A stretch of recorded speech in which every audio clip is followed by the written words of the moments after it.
If you want to complain about something online, that's fine, but do a little research before you do it. That's not what the internet's for, though. Research or complaining? Research. If anything, you and I are defying the internet right now by actually doing research. Welcome to Theoretical Nonsense, the Big Bang Theory watch-along podcast.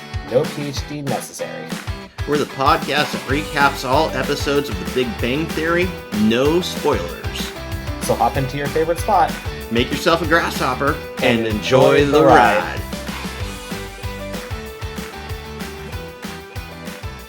Hello there, Ryan. Hello, Rob. How are you doing? I'm doing pretty well. How about yourself? Amazing, because we just watched the Euclid Alternative. For any new listeners or even watchers now, we are Theoretical Nonsense. We're the podcast that recaps and deep dives episodes of the Big Bang Theory, which we call IQ points. And for any new one, dang, I forgot to write down all this stuff. Oh no! Who are we? I know, who are we? I forgot to copy and paste it over, but anyways. If this is your first time listening or watching, since we are on YouTube now, this is Ryan's first time watching The Big Bang Theory, and I've seen it several times, and Ryan has been associated with being a Sheldon. So we keep track of how close Ryan is to being a Sheldon. So what's our tally at now? Right now I have 30 points, being somebody else who is not Sheldon, and 32 points of me being like Sheldon. So right now I am a Shelley. It's neck and neck, but we also have to remember that this is Sheldon versus everybody else in the show. So, that's not promising, but, I think it's a fair comparison. It is, because he is a very overwhelming character. So yeah, it only makes sense. A couple follow-up things from last week. I did look up that Griffin book that I told you about. The ones where Griffins are telepathic. So if anybody listened last week, where we talked to, I already forgot the. Wow, we're off to a horrible start. The Griffin equivalency. It can only get better from here, Rob. It can only go up. We were talking about the telepathy powers of Griffins, how Sheldon said that they're telepathic, but then we couldn't really find any information on it. But I found a book. It's a series of books called Menagerie. Never heard of it. That's I haven't heard of that book, but I believe that there's a song in Adventure Time about a menagerie, and this woman's keeping a collection of animals just to do experiments on them. Ugh. It's Adventure Time gets kind of great sometimes. Kind of creepy. Well, another not really a follow-up from last week, but this does involve one of our previous IQ points. I don't know if you're up to date with new movies or movies that are coming out, but there's going to be a Tetris movie coming out. I heard that. I haven't seen any trailers or anything. I just heard on the back end that there's a Tetris movie coming out. Yeah, it's the guy from Kingsman.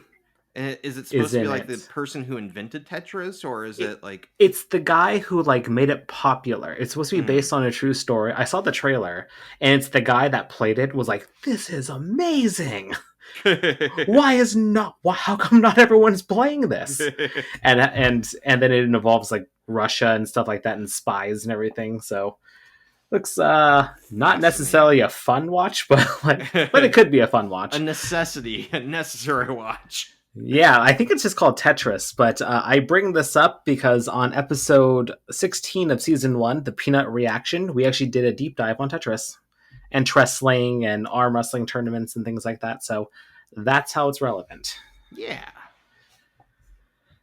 And last update is my interesting story last week. If anybody has listened to that section of it, I'm on the edge of my seat. If you haven't listened, you got to go back and listen to it. There was a crazy story that happened to me with my next door neighbor. I've been trying to keep up to date with it all and everything. I won't give any spoilers if you haven't listened to it, but I've been trying to keep up to date with what happened to my neighbor. And of course, there's no new information. Yeah. It's like the only news report is the incident, and then they kind of just forget about it. Mm-hmm. So in terms of her, I don't know what happened, but then the cops are still going around door to door asking questions. So a cop actually did stop by the other day, knocked on the door and was like, "Hey, just came to ask some questions. What's going on?" and stuff like that. And glad you're here, cop. I have questions for you too. Yeah. So if anybody wants to listen to that first part, stop now and listen to the first 36 minutes of last episode. Otherwise, I'm just going to dive into a couple updates because I did ask the cop. I was just like, you know what? I'm just going to ask you, what's going on? What happened with this? What happened with that? So I guess it's not really a Big Bang Theory related. So if you don't care if you don't care about true crime, just go ahead and forward. But I asked about the break-in on, how the incident happened on a Saturday, and then on Monday there was a break-in where I had to be evacuated. Yeah, they were going to gas the joint. Yeah, so I was asking more about that. I just straight up asked because before, I was trying to be a little bit more, tactful about the way I ask things, just because I was like, well, don't be an asshole. But then it got to a point where I was like, you know what? Screw it. I'm just going to ask. I heard no one was actually inside the house when they gassed everything, and the cop confirmed, yeah, there was no one in the house. I was like, whoa, what happened? Where were they? Who were they? What's going on? Do you have any information?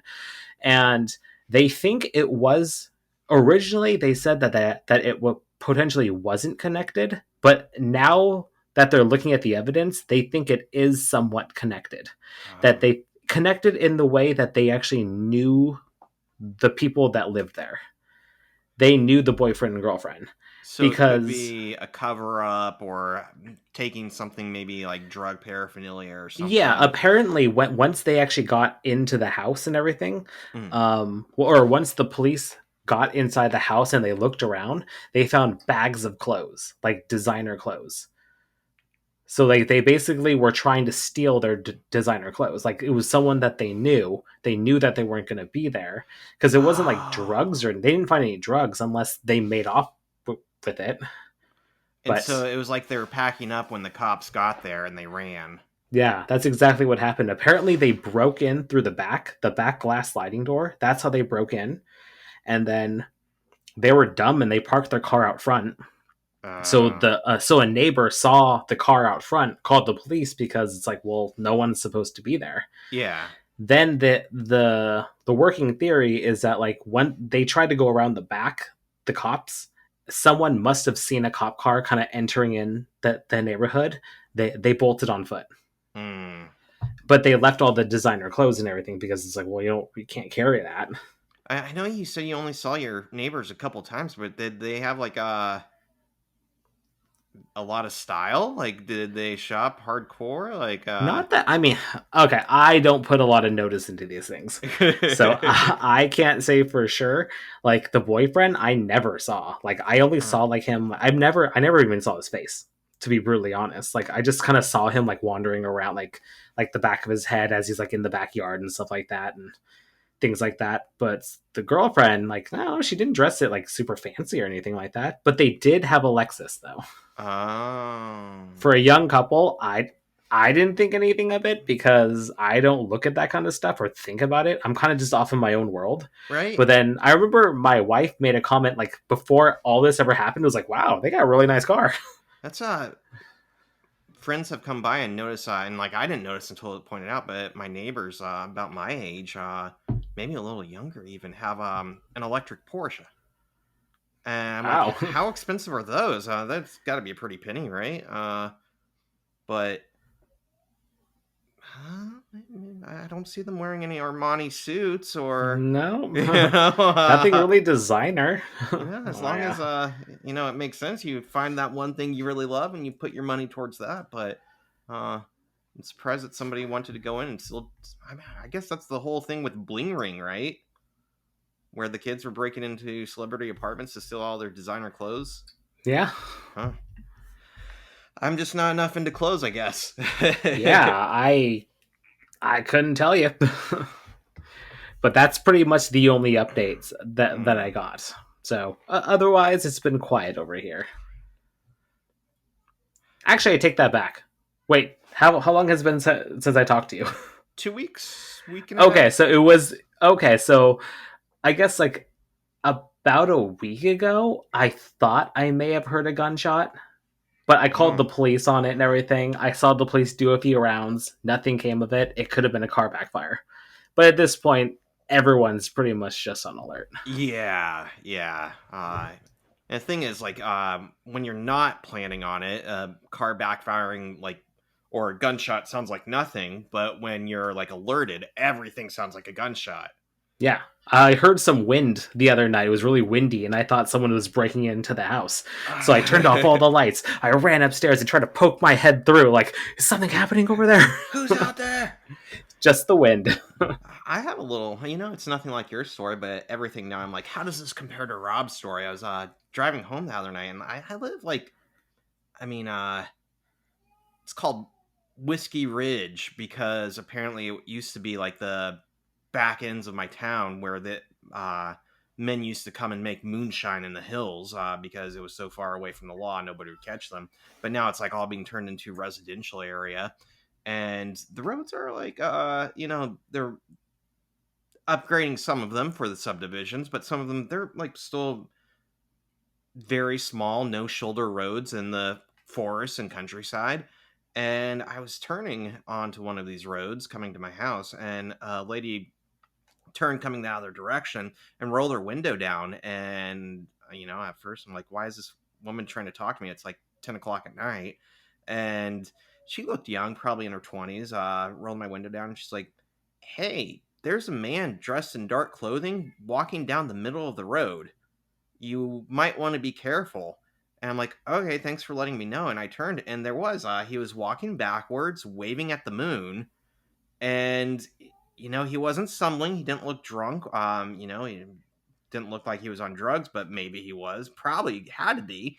And another car coming towards me, and I flashed my lights at them to like, hey, watch out. And I think that they thought I was like, I don't know, being a serial weird. killer. Yeah, you're the danger, not the guy. Ryan's the danger. And they flashed me back. I'm like, whatever. And I saw them turn and like kind of swerve because they almost hit him. Oh my god. Okay. I tried to warn you. I did my job. That was my Good Samaritan deed for the day. Now I'm gonna go kill some people. Yeah. Yeah. I wonder what the guy was doing. Yeah, man. This is like kind of backwoods. There's some subdivisions. It's a kind of nice area. It's a growing area, but that road particularly, it's kind of like near a national preserve, not national preserve, but a preserved park that's like acres and acres big, a forest, and like you can't bring dogs or animals in there. It's just for like nature habitat. So it's kind of like, I don't know, it seems like it's in the middle of nowhere. I don't know, it's weird, but perfect area to make some moonshine. Yeah, exactly. Let's get some whiskey going. Maybe it was Raj staring at the Kuiper Belt. Alright, so that was my story for the week. Nobody got killed, but I almost watched it happen. Okay, you never know. Like, you could have imagine if you actually did see that car run that guy over. Right? So like, oh shit. I'm out of here. And then you peeled away. I saw nothing. All right, well, those are my updates and Ryan's updates. Last bit of housekeeping before we actually go into the Big Bang Theory. So thanks for bearing with us.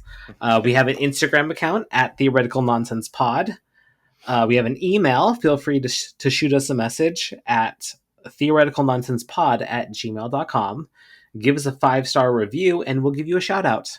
And now, since we're on YouTube, subscribe and hit that bell icon. We are getting to all the streaming platforms, aren't we? Yep. Yeah, so all the episodes should be up right now. So if you're not really a podcaster and just want to listen to us on YouTube, at this point, all of our episodes should be on. But this is our first one with video. Yeah. So this is what we look like. I tried to do my hair well, right. So we're both looking good. put on a nice shirt. And yeah, a clean shirt. A clean shirt. There's no stains. Oh, there's not many stains. No pants from the lower half, but no one could tell. You won't be seeing that today, though. That's my maybe later. YouTube. You know what? Once we get a Patreon, then maybe. Exactly. All right. Well, that's it for housekeeping. Let's go into the episode. What'd you think? This had a lot of Penny and Sheldon, and those interactions are always funny. And Howard being not so creepy, and I like when Howard's not creepy. Like he has some really funny bits. So I enjoy it. It didn't progress the story too much further, but it was a funny kind of filler episode. Yeah, I really like this one. I thought the IQ points that I researched were really fun, so I'm really excited to go over them. I think this had one of the biggest laughs of, I don't want to say the series. I don't want to hype it up that much, but I do think that it was one of the bigger laughs like in this series. Interesting. I'm curious what you thought it was. I do have a lot of notes saying LOL moment, so well, I guess it wasn't as big of an LOL for you. So yeah, getting started on this, we got this aired October 20th, 2008, and I'm curious, was this the Halloween episode? Like, it didn't mention Halloween, but it's close enough to Halloween that sometimes they don't. Do you remember, or is the next episode Halloween? I know the next episode is the Cooper Nowitzki something. That doesn't. And that is not a Halloween episode. Okay. So maybe no Halloween episode this year. The Cooper Nowitzki theorem. Yeah, that's a good one. I really like that one. Last year we had the Halloween party at Penny's, and I really liked that episode. So I was kind of wondering maybe they'd do something for it. But I know I love themed episodes. Mm-hmm. Any holiday episodes, even if it's like Thanksgiving. I really like them. Over Christmas, HBO is like, watch all the Big Bang Theory holiday episodes. And I'm like, I want to do that, but that will ruin my podcast. That will ruin it. So, well, I'm glad you didn't. Rob, I have some bad news. I'm a weak man. I watched the last episode. It's like when the last Harry Potter came out. Did you ever read Harry Potter or keep up to date with that? When the last book came out, I heard some statistic that half the people read the last chapter. They just instantly read it just to see if you lived or died.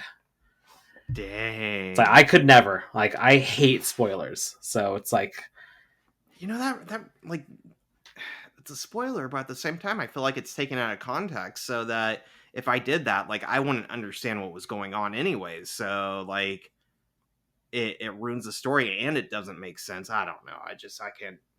I want to be able to do it. Yeah, I enjoy the ride. Yeah. Even if it's like just anything. Like, just don't tell the ending. Like, the whole purpose for me, escapism is a big thing with TV and movies, but I like the ride. I like seeing the story like unveil. Like, because it was written in a way. At least I like to think that people write books and TV shows and movies in a certain sequence where they want you to tell, where it wants to be told in a certain way, and I want to join that ride. That, yeah.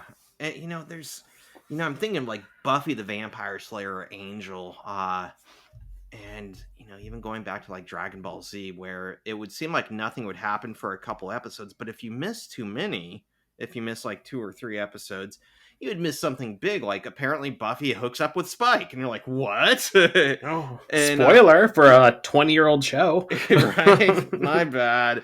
But if you went straight to the end, like, there's all this back stuff, and you're like, wait, what happened between those two characters? I will say with Dragon Ball Z, though, you probably could just watch every other episode and figure it. That's true. They do spend like 2 episodes just powering up. I remember comparing Dragon Ball Z to like Gundam Wing. And Gundam Wing, if you missed like 3 minutes, you're out of the loop and just had to give up. Oh, shit. Dragon Ball, it was like you can miss like full weeks on it and come back still charging up. Still powering up. Still fighting Frieza.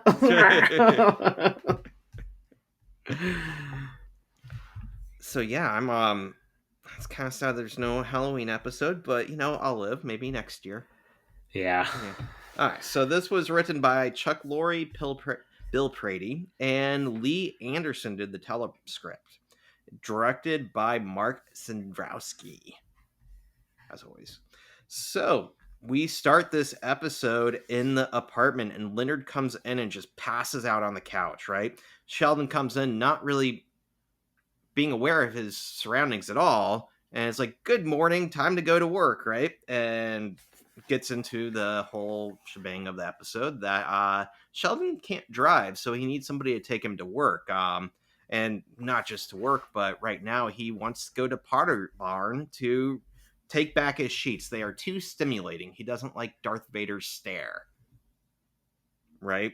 And I got a partial IQ point for this. I never knew Pottery Barn was a venue for sheets. Like, you can go there and buy sheets. Like, is that where you go to buy sheets? That's not. Is that where you get Star Wars sheets? They sell Star Wars sheets. I honestly couldn't imagine Pottery Barn selling Star Wars sheets. I mean, I feel like they're a little bit more, not to shit on Star Wars or anything like that, because I love Star Wars. If anyone has listened to this podcast, I am a huge Star Wars fan. But like, you'd think that it would be something more elegant at Pottery Barn. That's what I was thinking too. That's what I was thinking. But I found on potterybarnteen.com, and I'm guessing that's like a subsidiary of Pottery Barn, what looked like those exact sheets. For $139, you could get a queen size pair.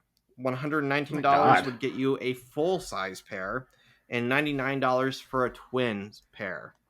Some expensive Star Wars sheets, I would say. Yeah, you know what? It could be worth it. You know what? If my wife would let me, I'd have Star Wars sheets.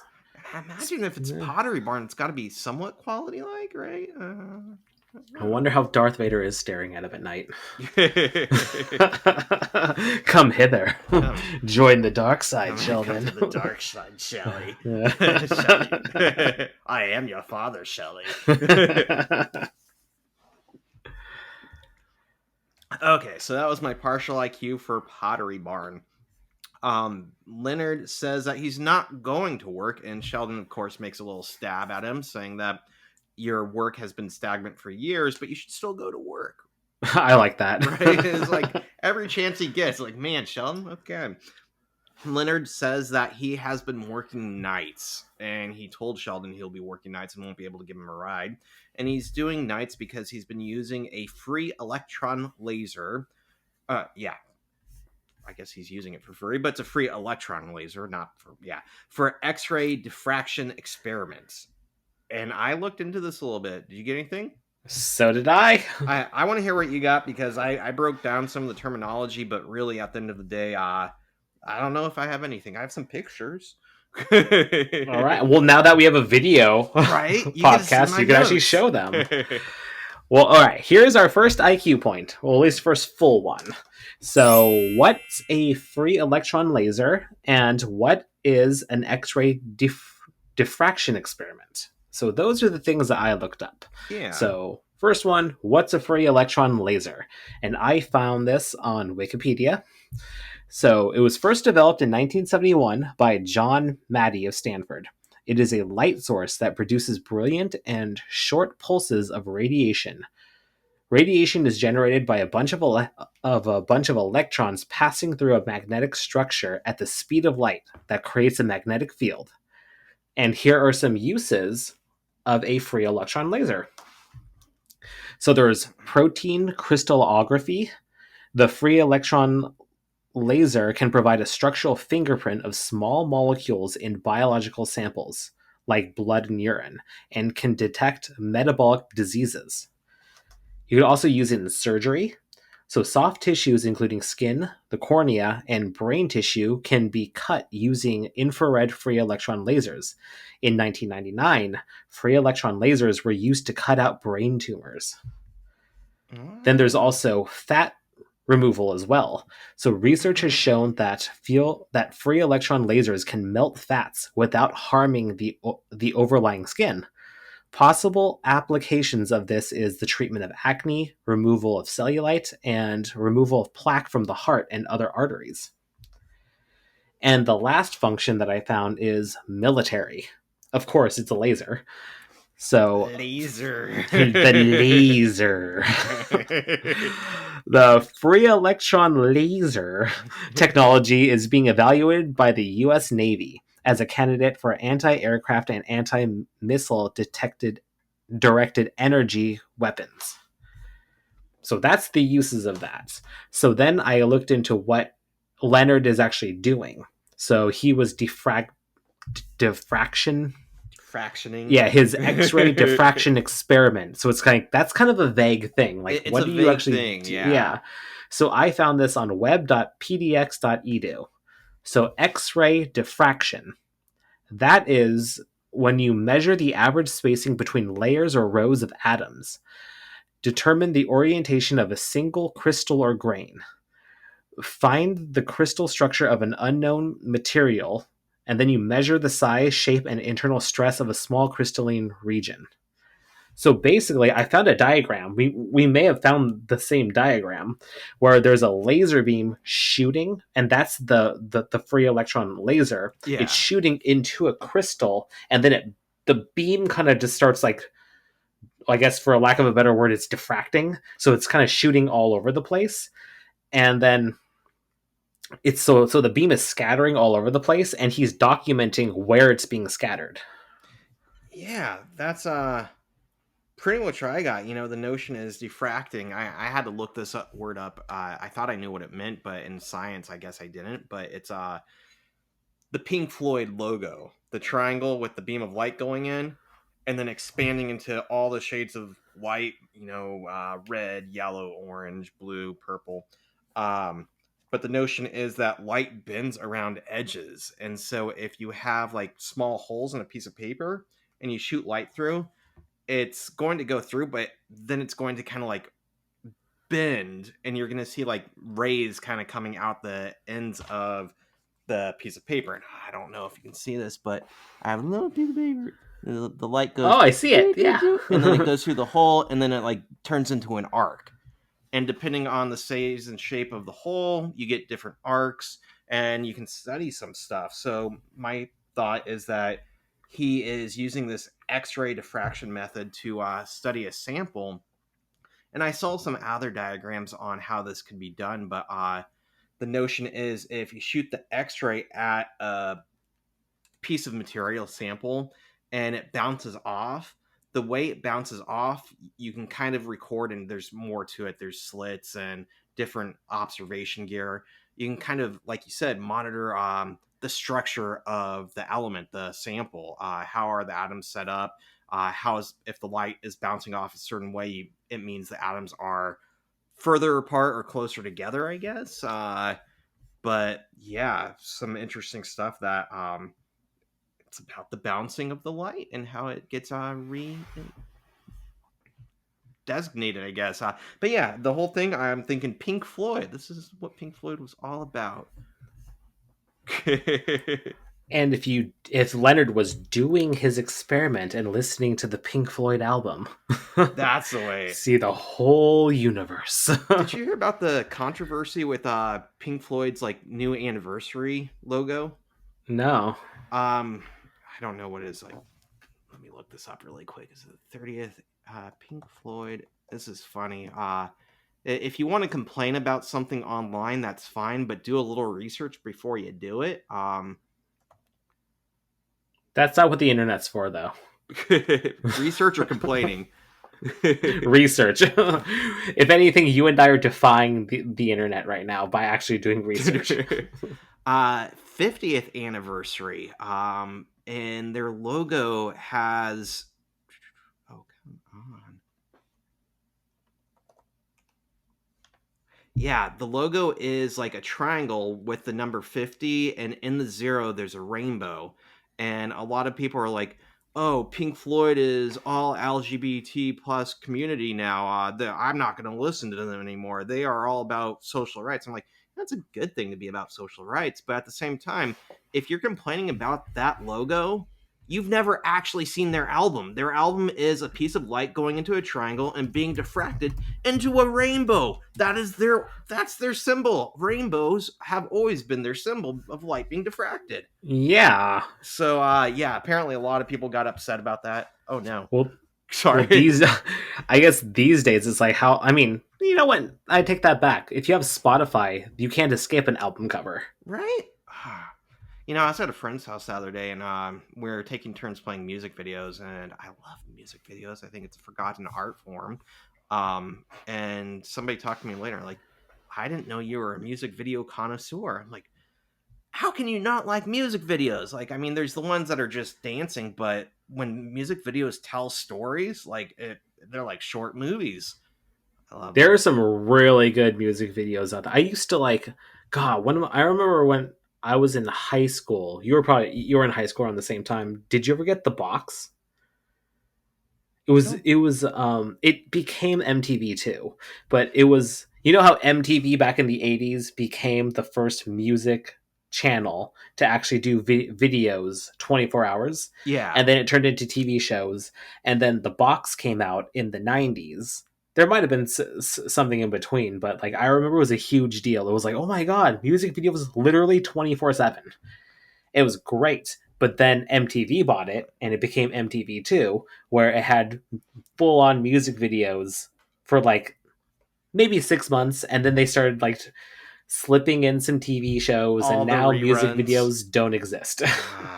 Oh, sad. I remember when MTV started going to TV shows, like having to stay up till like 1 or 2 in the morning, and on VH1 would have music videos. I'm like, finally, I can watch some good music videos.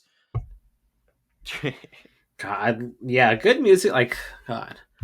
Do you have any noteworthy ones, like off the top of your head? One of my favorites is Stabbing Westwards. What was it? Shame. I believe it's called Shame. And it's like the band's playing it, but they're also watching a horror film. And so it tells the whole story of a horror film of a guy stalking a girl and trying to kill her. I'm like, this is like a 2-minute Halloween movie or a Jason movie. And like to fit the whole thing in 2-3 minutes is amazing. What else I like? I liked a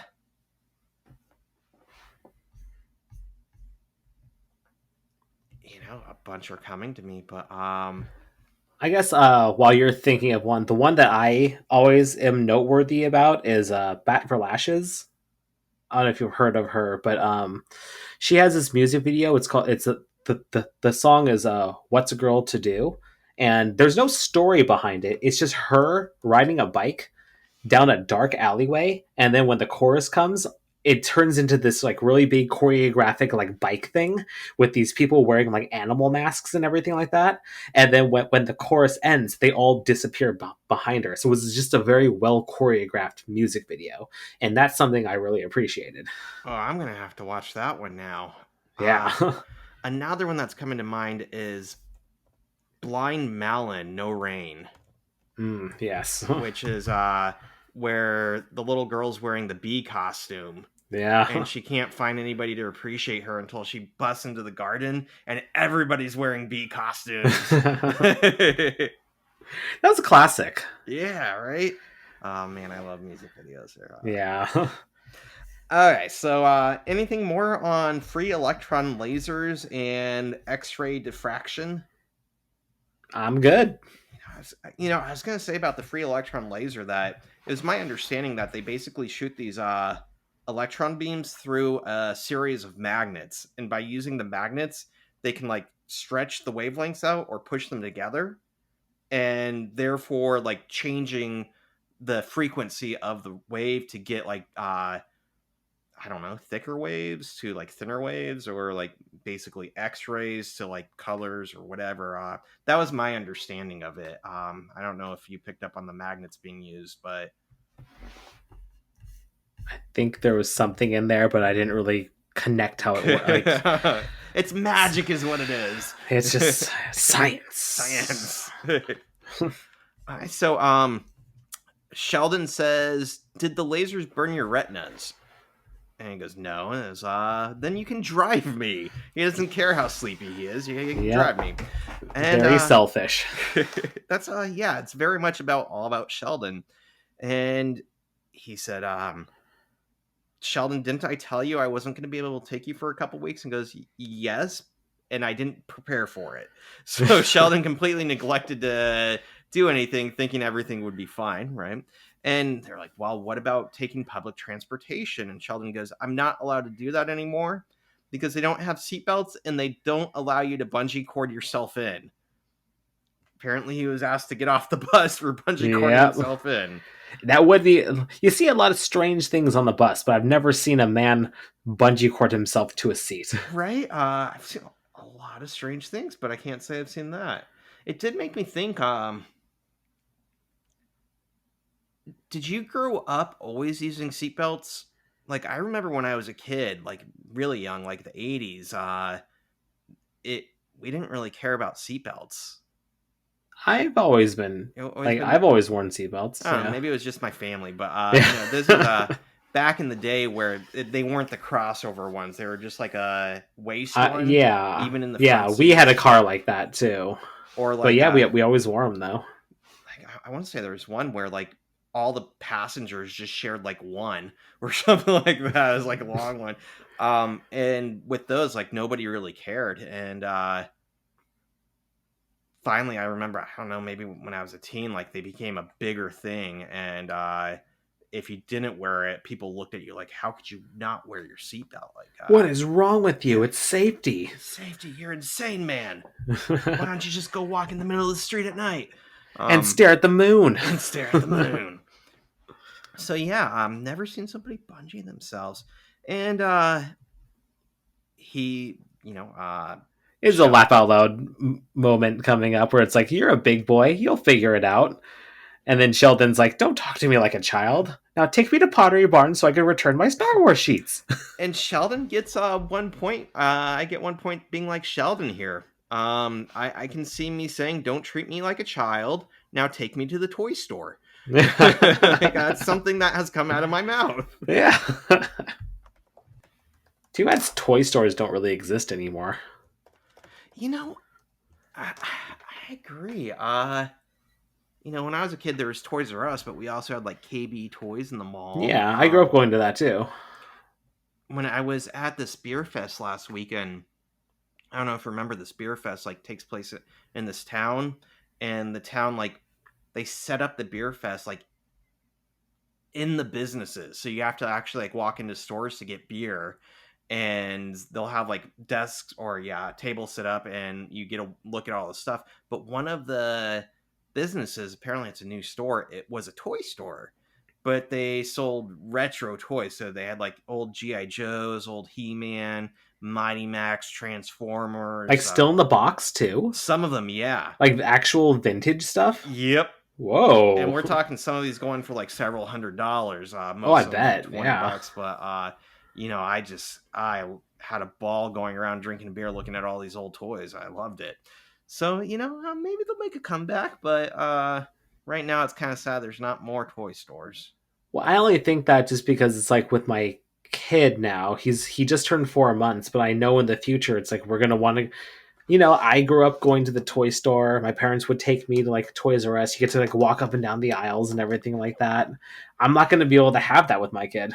Yeah. I remember my grandma taking me to, like, every time I came to visit, we would make a trip to a toy store, and I got to pick out a toy. It was like visiting grandma equals a toy.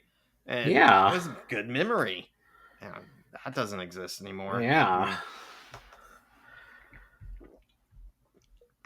I remember she was able to veto my decision sometimes, and she didn't usually do it, but like, you're not getting that toy, like they're better toys, or like that's too dangerous. A little bit of both, I would say. One time it was the Freddy Krueger glove, and she's like, no, we're gonna put that one back, right? And I'm like, oh, God, I remember I had a neighbor that had that, and it would freak me out. I still have now that you mention it, like the memory is like flooding back to me with my neighbor like chasing us all wearing his Freddy Krueger mask, like, like I'm having flashbacks. It's like 5 years old being chased by Freddy Krueger. Ryan, I buried that memory for a reason. Oh God. And there's like another time where I wanted like there were toys, like action figures of like food fighting. And like it was literally food toys, like pizzas or hot dogs, and they were like almost like a mix between food and G.I. Joes, and it was like a food fight. And I'm like, I think I want this pizza. My mom or my grandma's like, that looks like junk. Get something else. I'm like, okay. You're not wasting my money on that crap. You can waste my money, just not on that one, right? So the next scene is Sheldon is knocking on Penny's door, and he's waking her up and saying, "You have to drive me to work." And they go through this. Sorry to interrupt, but this is the first time that there's 3 knocks. Knock, knock, Penny. Knock, knock, Penny. Knock, knock, Penny. So I remember we kind of talked about knocks before and everything, but this has a particular pattern, right? Yeah, he has a pattern, and this is actually the first time we officially see it. I remember seeing it and saying, there's something I remember about this, and then I didn't remember what I was supposed to remember. So good catch. Yep. And so she answers, and she's halfway asleep.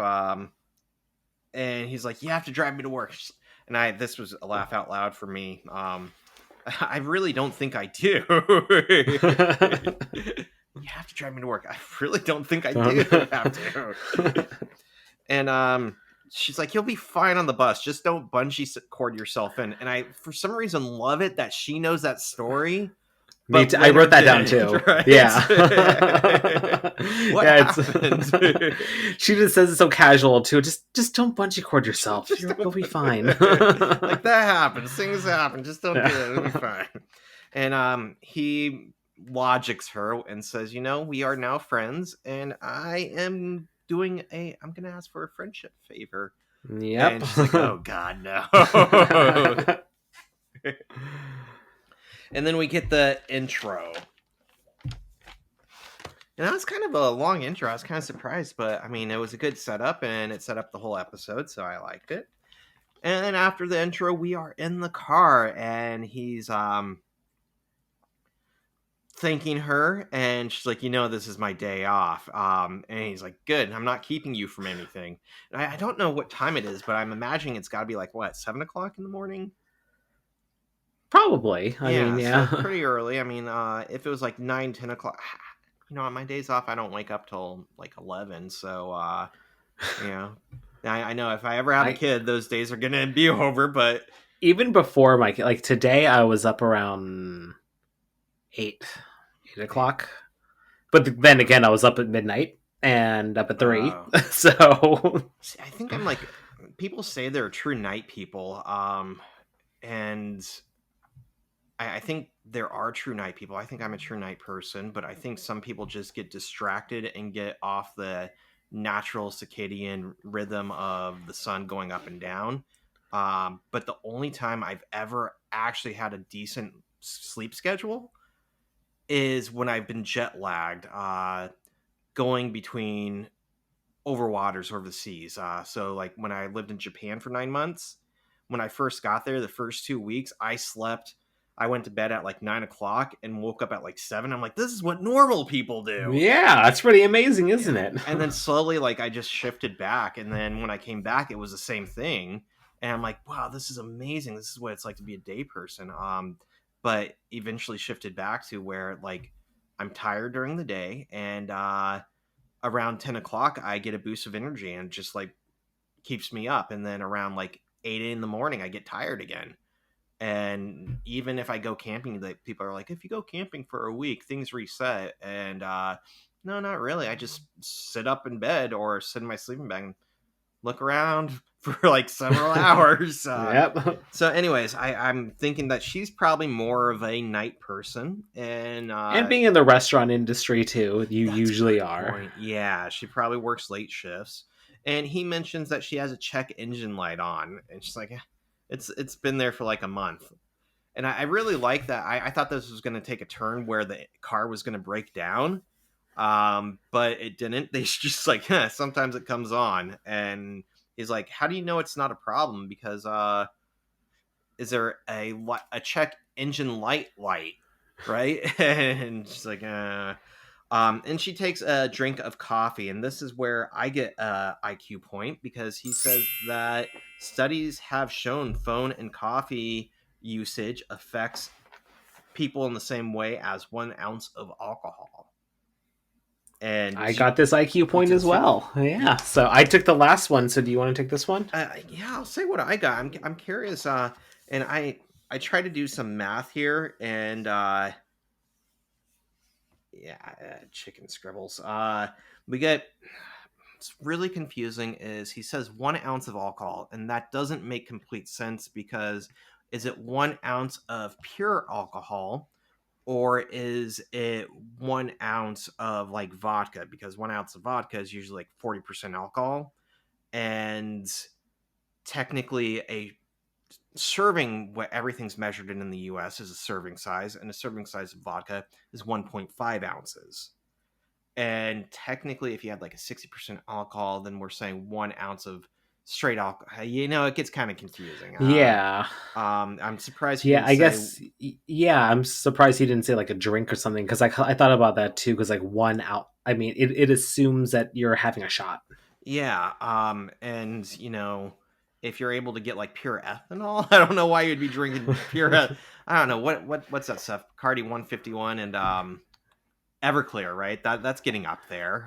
Yeah. But yeah, You don't drink that because it tastes good, like that. That's the I don't flammable know. When stuff. you drink a lot, I'm at the point where I'm just drinking gin, just like straight That's up. fair. I've distilled the gin into gasoline.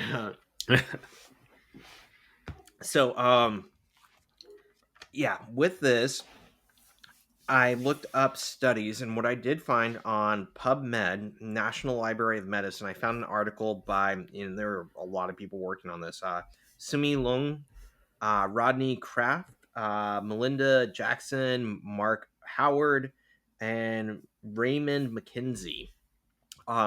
They studied this, and my understanding is the study is they had people drive from a certain portion, or they took mathematics, I guess, but they found that people on hand-free conversations were distracted to the point where it took them more time to speed up and slow down, uh, so that they were driving in the same increments as somebody who has had drinks up to 0.04 BAC, blood alcohol content. And the problem with this is, depending on your gender and your weight, an ounce of alcohol, 1.5 ounces, one drink will impact you completely differently. And I was getting, for one shot of alcohol, 1.5 ounces, depending a heavyset guy to a very, very light woman. It's anything from 0.02 to 0.05 increase in blood alcohol level. And so technically, if you are on the lighter side, one shot could get you up to a 0.04. But for most men, it's probably about half that, maybe a little bit more than half.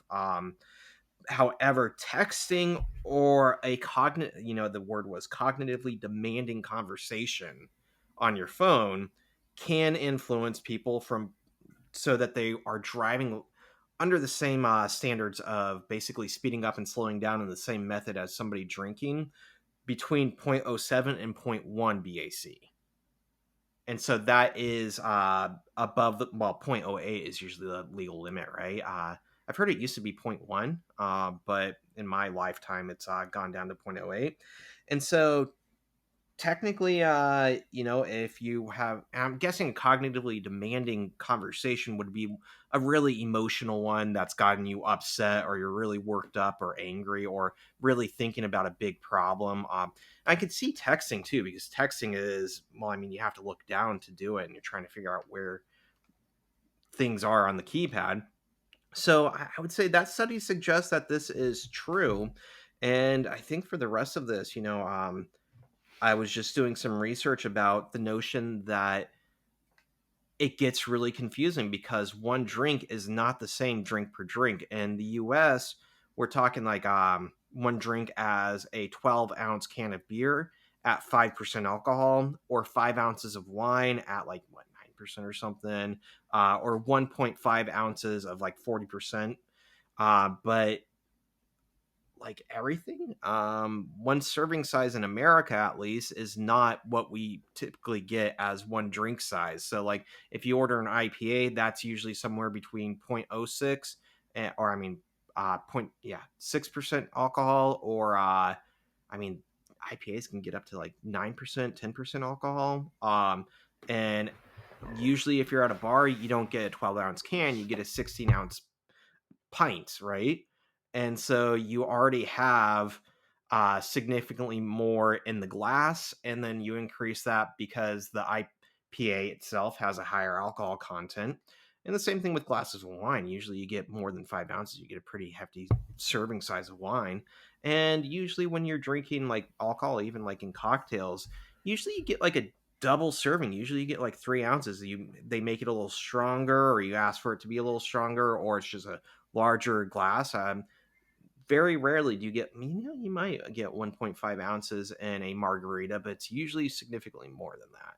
So That's it's true. kind of confusing, and him saying 1 ounce as opposed to one standard drink is confusing as well. But I would say overall, I'm going to agree with this and say that talking hands-free, apparently even with a non-cognitively demanding conversation, can influence you according to the research. Yeah. What'd you get? So I found something kind of similar, but a little different. So you actually found more math related things, because I was trying to find something similar to like what you found, where it was associating task oriented things with BAC and everything like that. Yeah. I didn't find anything necessarily task oriented, but I found a sleep deprivation thing. Ooh. So I found a Huffington Post article, and this article talked about a study that showed that moderate sleep deprivation produces impairments equivalent to those of alcohol intoxication. After 17 to 19 hours without sleep, performance was equivalent or worse than that of a blood alcohol concentration, BAC, level of 0.05%. After longer periods without sleep, performance reached levels equivalent to a blood alcohol concentration of 0.1%. Wow. And then I also looked at the coffee thing specifically, and I found this on drivesafely.net. So, a study done by the National Highway Traffic Safety Administration concluded that those who eat and drive increase the odds of an accident by 80%. It's a kind of a large number. Yeah. They also concluded that 65% of near miss accidents are caused by distracted drivers fussing with food and drinks. And apparently, this is higher than those that text while driving. So, according to this research, it's actually more dangerous to drink your coffee than it is to text. It didn't really do that much of a deep dive, but that's what the article said. It makes me curious because, like eating chicken nuggets and trying to get them dipped in is a lot more distracting than having a thing of coffee. So I wonder if that's part of it. Well, here are the top 10 most dangerous foods to eat while driving. Here we go. All right. Any guesses before I get started on this list? I'm going to say sushi. I guess if you're planning on using the chopsticks, but if I was eating sushi while driving, I'm just gonna manhand it. That's fair. I figure the chopsticks are part of the experience, but yeah, you could just like grab a whole thing of rice and fish and shove it in your mouth. Yeah. Okay. Other than that, I would probably say tacos or pizza. I think I saw tacos. Yeah, tacos are on the list, but oddly enough, pizza is not on this list. Huh. But here we go. Here are the top 10 most dangerous foods to eat while driving. Number 10, chocolate. Chocolate, because due to its messiness in the event it melts in your hands, because people have this instinct to clean it. Oh. And that kind of goes, like, think of that logic throughout, like, the rest of these things, too. So, number 9, soft drinks. They could spill. Obviously, it'll distract you. Number 8, jelly and cream-filled donuts, because the innards can spill out as you eat it. Number 7, fried chicken, because it's greasy. Your greasy hands are going to be on the wheel. You're going I to try to can't clean turn it and it. everything. No. Damn you, Colonel Sanders! You've done it again. Number 6, anything barbecue related, because we Americans love that shit saucy. Yeah, we do. Number 5, hamburgers, because like there's usually all this stuff in it: lettuce, tomato, onions. You take a bite, falls all over the place. Back. Number 4, I don't know how many people are doing this, but it's on the list: chili, or anything containing chili. So chili dogs, sloppy joes, chili cheese fries. But would that include soups? Because I feel like chicken noodle soup would be just as bad as a cup of chili. We'll put a pin in that. Number 3, tacos. Same thing. It just has so much stuff, especially if it's hard shell. It's going to crumble all over the place. It's going out the back end, yeah. Number 2 is hot soups. Hot soups.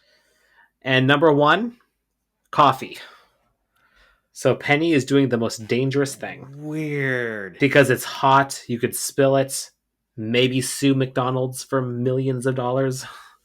You know, after I did research on that case, I feel like McDonald's deserved the lawsuit. She was on their property, and they were saying their insurance was not going to help her. And, you know, if somebody falls off your roof, your insurance has to help them. Like, you're liable, and that's why people put covers on their pools, because if a kid falls in and gets hurt in your pool or your trampoline, right, you're liable for that. And McDonald's said, we're not going to help you.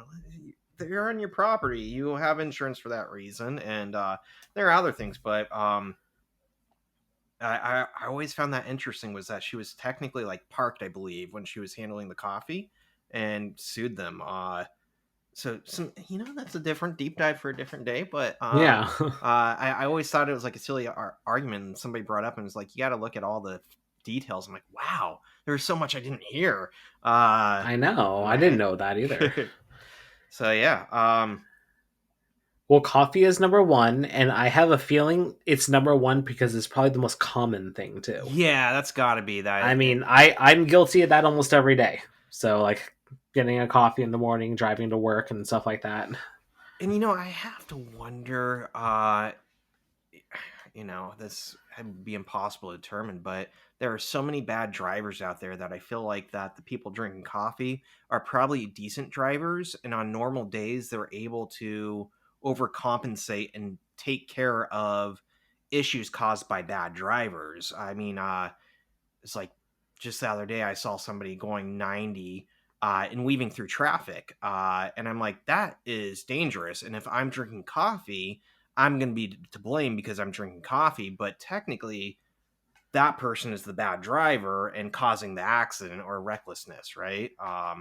So I wonder if it's the coffee, or the coffee's allowing two things to happen at the same time and cause I don't know. Yeah, it gets like really tricky, and like the cause of like traffic violations in general get like a little like kind of weird and everything like that. It's like you could slam on your brakes, but since the person behind you slams into you, it's technically their fault, even though you're the one that slammed on your brakes. Yep. Or people who cut you off to slam on their brakes, and like, you know, I'm pretty sure it's like a type of insurance fraud, right? Where they're trying to get people to wreck them. And I've had it happen quite a few times where they like cut me off and slam on their brakes, and I drive like an old man, so I've never had an accident. Joke's on them. Yeah, you never not today, Satan. But yeah, there's some interesting things there. So, but yeah, coffee. I think you're right that it's just the sheer number of people who are drinking coffee corresponds with the number of accidents. Yeah, because this kind of goes into another.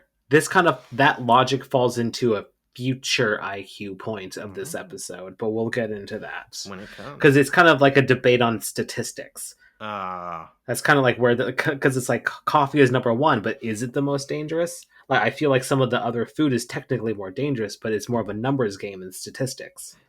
and by the time you're drinking the coffee, it's probably not all that hot. And by that logic, unless you have a Yeti.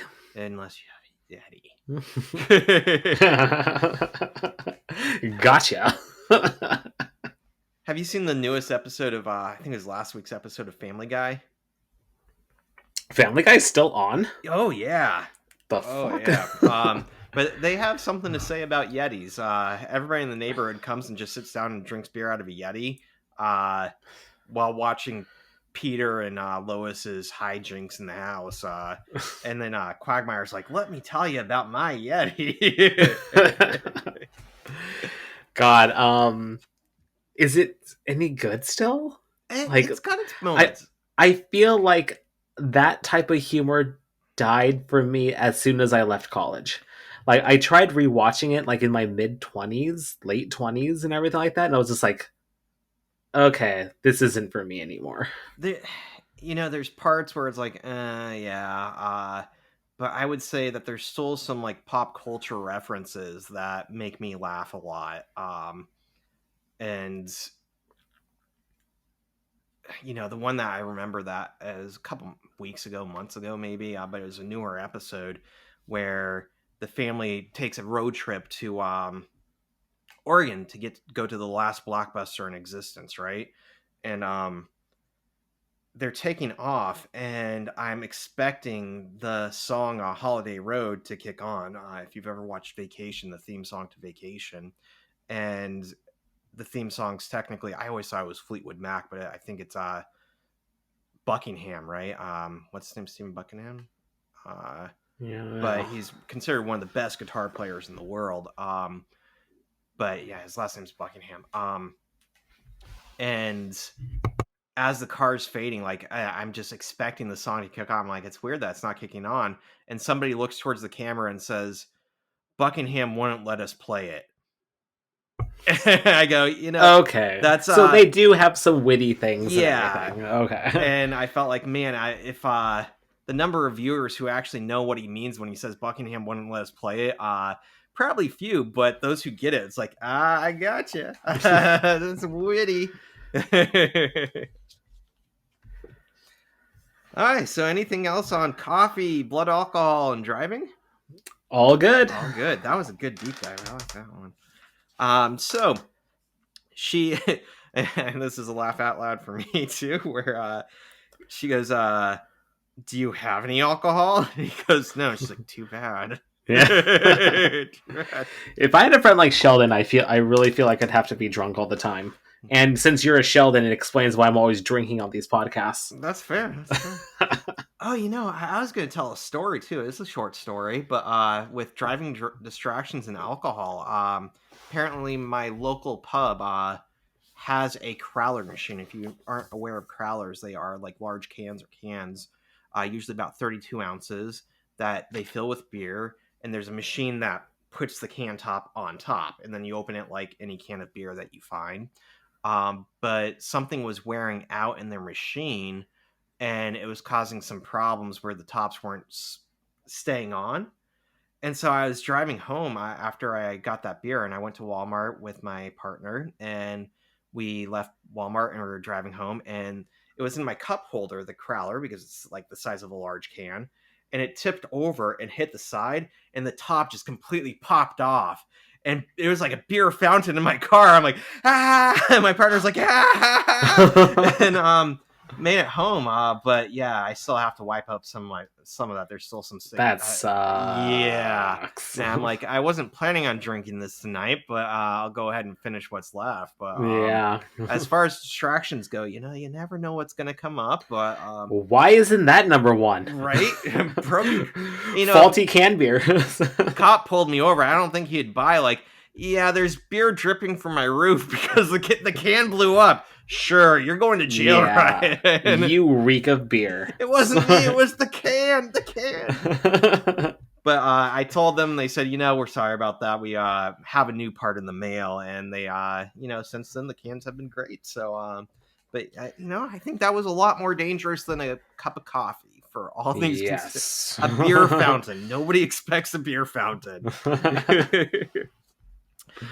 So she turns onto Euclid Avenue and claims it's shorter, or Sheldon says it's shorter as the crow flies, right? But it's got the speed bumps. And it's the name of the episode. Yeah, Euclid. And honestly, I think there should be more speed bumps in the world. I almost got ran over the other day walking in my neighborhood because somebody, probably drinking coffee, drove and went about 35, 40 miles around a speed roundabout, and they were coming down the hill. So I was already in the middle of the crosswalk by the time I saw them, and they just sped around it. And I yanked my dog out of the way. And had I not picked her up, she would have been run over. Oh my God. And it was close enough that I could have touched their car. It was terrifying. I'm yelling at them. They didn't bother slowing down. They just kept driving. But I'm if we had more speed bumps in the world, I'm hoping that would have. It's funny, now that I'm older, I definitely feel the exact same way. And I remember I still remember this, the first lesson that I ever learned in driver's ed when I was 15 and a half and everything like that. Or yeah, whenever you take driver's ed and everything. One of those ages back in the day. The teacher was driving is a privilege, not a right. Mm-hmm. And as a kid, you're just ugh, this fucking guy. Never like Shut that. up, old man. Yeah, whatever, old man. It is. My God, give it a right. But now that I'm older, I'm yeah, it's definitely a privilege.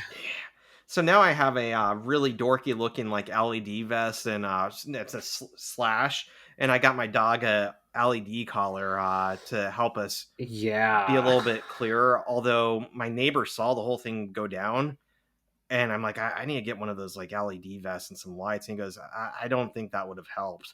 the guy just was not paying attention. Yeah, in a subdivision. Oh my God. So anyways, I appreciate her taking the slow way with the speed bumps because that's safe. And he brings up the notion, and I've heard this before, that the most common name for a street is Second Street, because first streets get renamed so often to Main Street, whatever, that became a question too, is do they count boulevards or is it always street? So I did some research on this too. So it seems like it's a joint IQ point. I didn't do any research. I just I knew about that, so I'm curious what you got to say. Okay, so I did a little bit of research because it did make sense. Because growing up, I would actually, once he mentioned it, I kind of put note into it. And it's wow, there's actually not a lot of firsts. There's a lot of main streets, or it gets turned into MLK or something like that, or something like that. You're right. I heard that too. MLK gets named a lot. Yeah. Yeah. Except MLK did not end up on any of the top lists.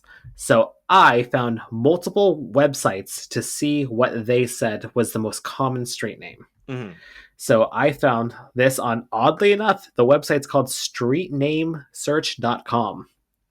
That's a thing. And number one, and according to them, though, number one is Main Street.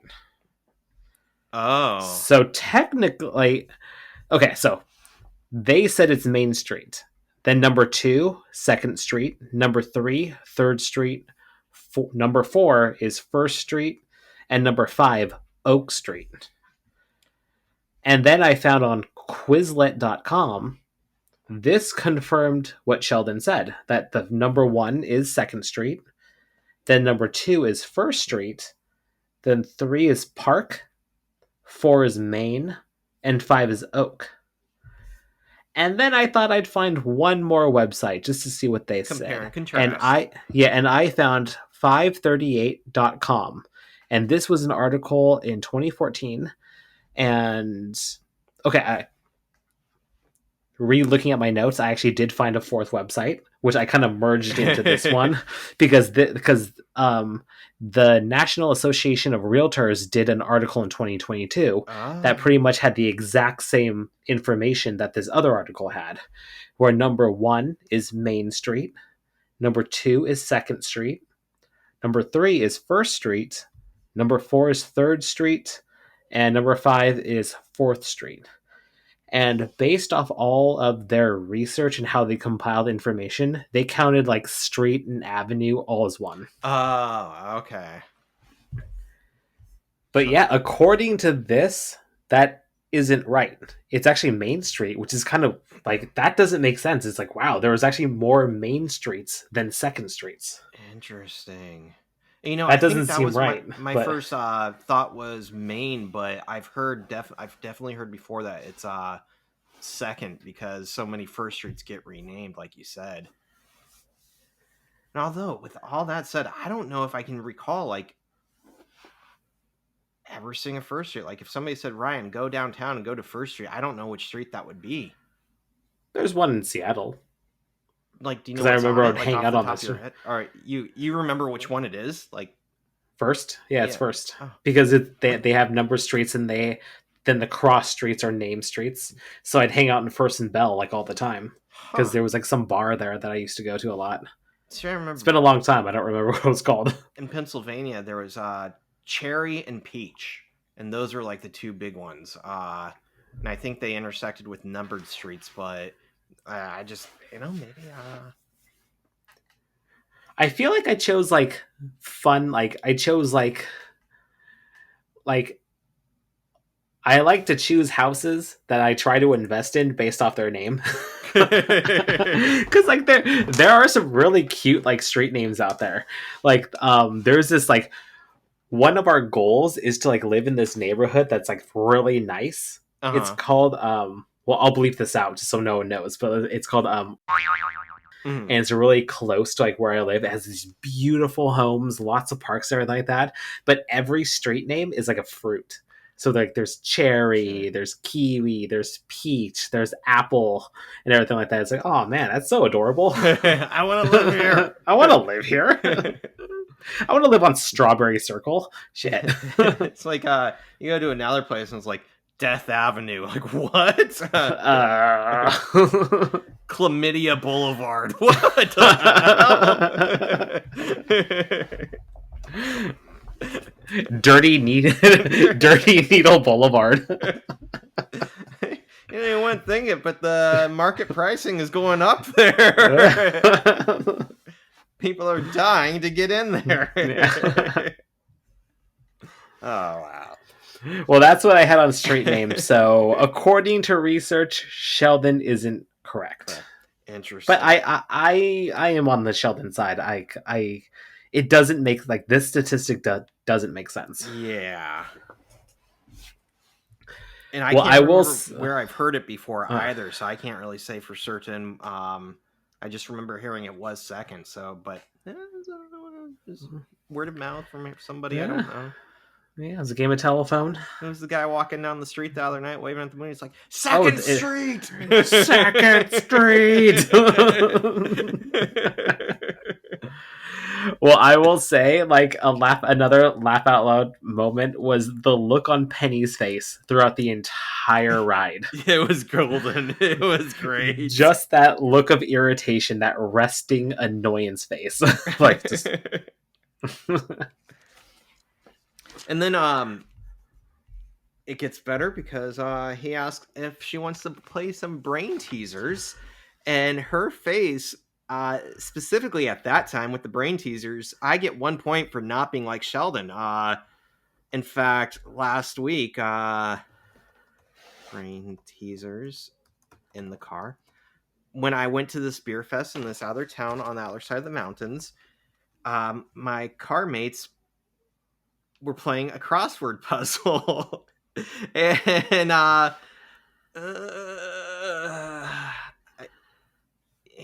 had fun enough, but crossword puzzles, brain teasers, especially when I'm driving, are like they're like pulling teeth. It's about the same level of enjoyment.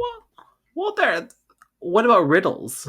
Or is that not really? I mean, a riddle isn't necessarily a brain teaser because it's more of like, it's almost like trickery. Riddles on their own I'm okay with, but having to answer the riddle while I'm driving or on a road trip, it's something about a boring situation made worse and amplified with a boring task. And I don't know, I can handle both by themselves, but when they're put together, I'm just like, what's the point of living? I'm gonna have a sip of this coffee and get into an accident. Yeah, time to drink my coffee. Bye. I loved her face, and she's like, "How about some quiet time?" In fact, that's when it really solidified the deal. How about some quiet time? Yeah. Well, did you look into his brain teaser game? No, I said fuck that. Driving brain So, teasers. okay, so Sheldon wanted to play a word game. So it was based off the elements where he says an element, and then you have to say an element starting with the letter that it ended in the previous element. Mhm. So he says helium, and then it goes to mercury, and then it goes to terbium, which starts with a Y.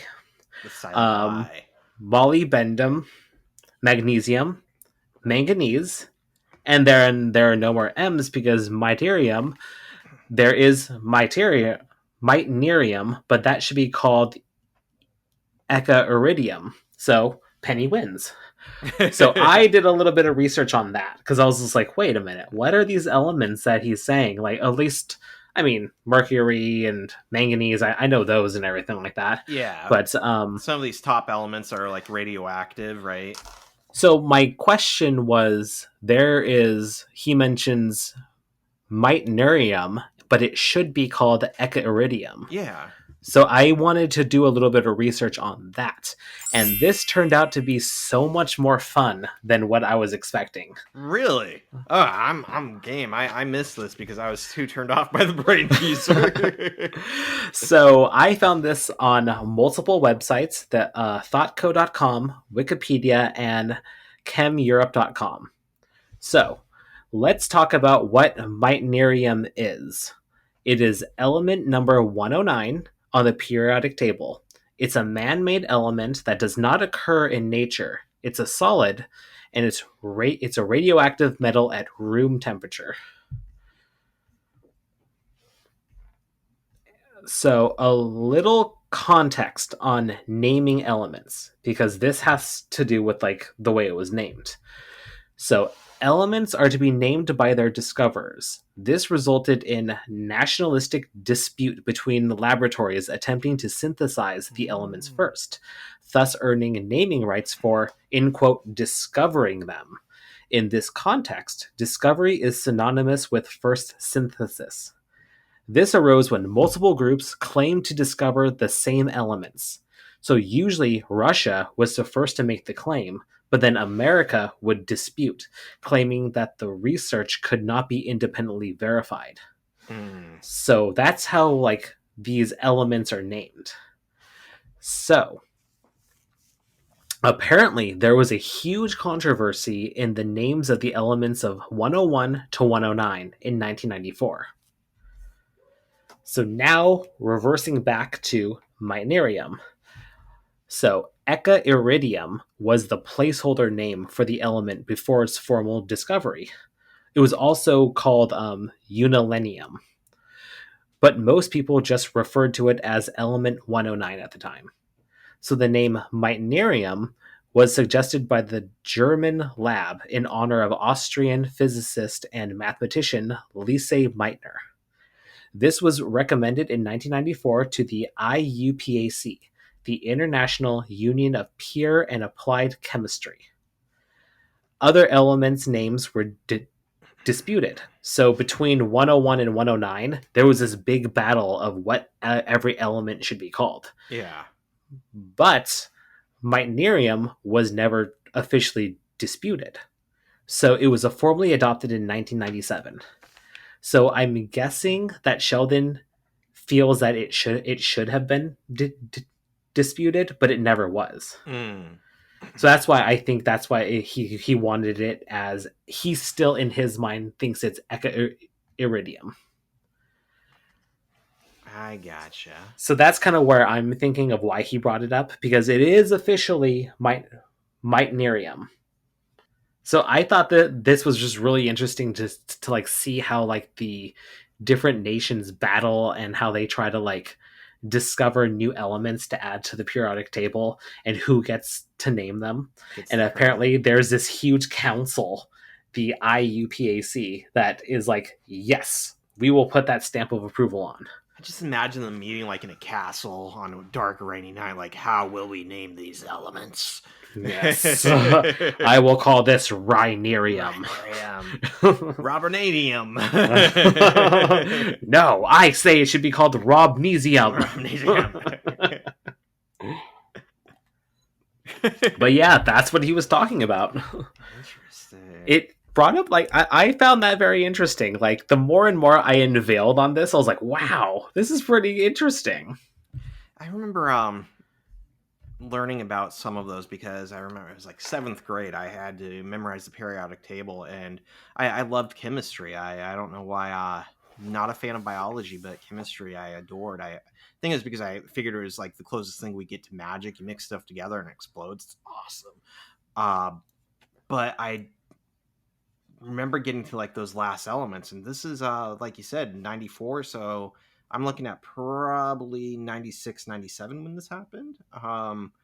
And the teacher's like, the last ones have really big names. They're unstable. We're just going to ignore them.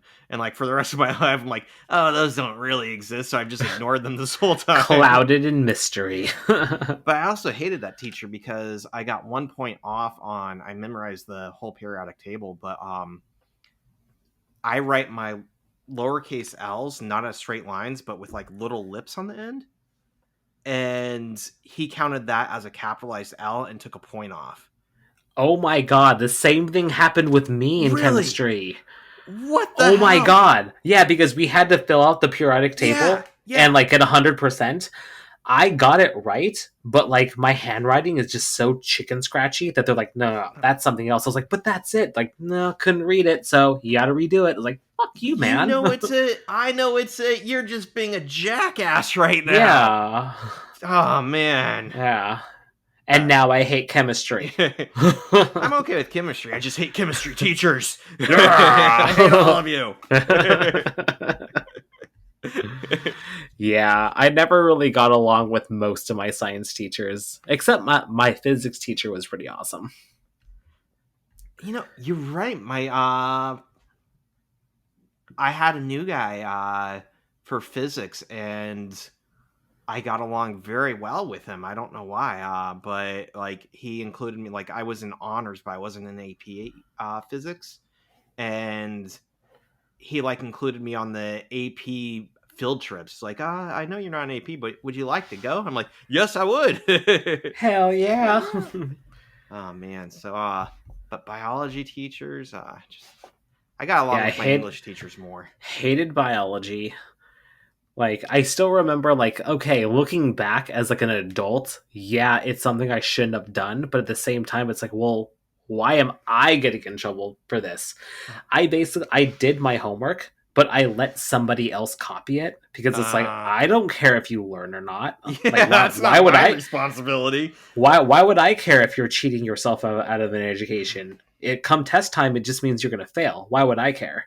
So then I got caught like, oh, you let him copy, so I have to fail you on this assignment. I was like, ugh, seriously?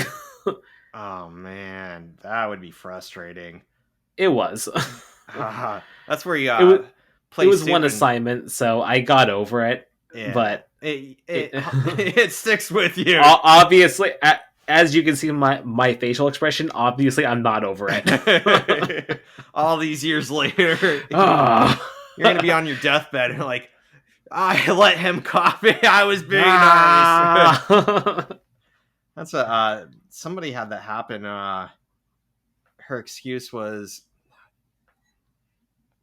you know, when they came up and like, why did she let this person copy? It's like, they said they were just going to compare answers. It's like, you can't prove that wasn't the case. I was trying to be helpful.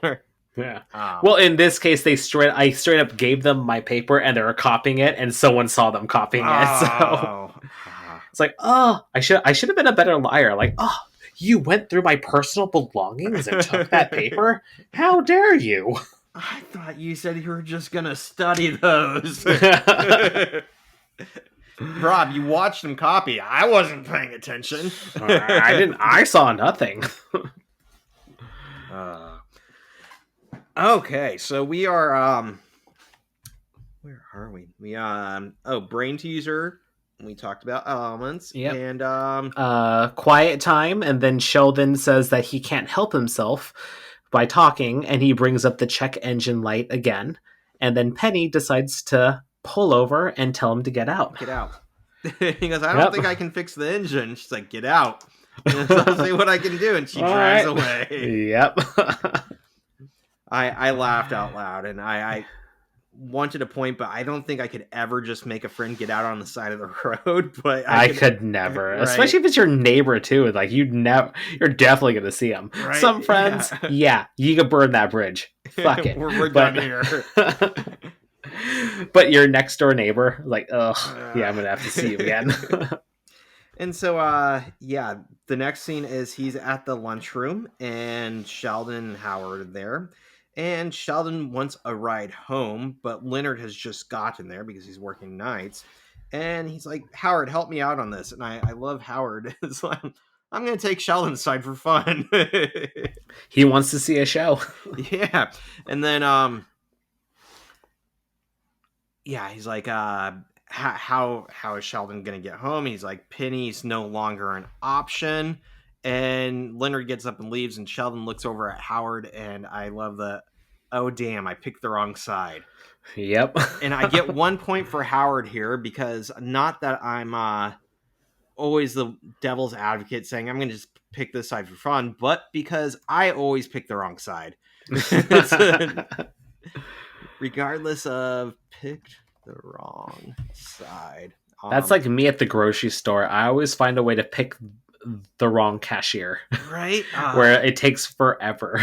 I was at Dick's drive-in the other day, the one in Linwood, right? Yeah, and it's cash only. they changed it. It's not cash only anymore.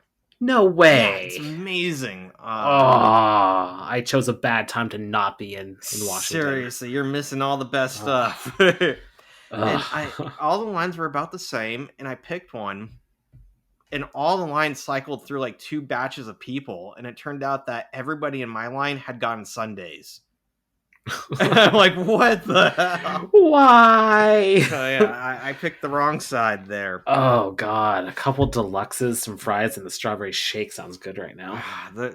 I love their shakes. I go with. If you're ever in Seattle, Dick's is a staple. Go to Dick's Drive-In. It's like an original McDonald's type thing. Yeah. Walk up to it, and they have all the people lined up doing fast food like it should be. Just like, and they still got that classic orange wrapper. Yes. Good. Yeah. For the deluxe, right? No, the deluxe is deluxe is white, but the cheeseburger is yellow. Yeah, that's I hope so. Yeah, that was classic. Because I got one of each the other day. I'm like, I'm really hungry. I want a deluxe, but I just want a cheeseburger. God, it's the best drunk food. Like, because they're open till they were smart, and they're open an hour after like all the bars and everything. Mm-hmm. Oh man, I love it.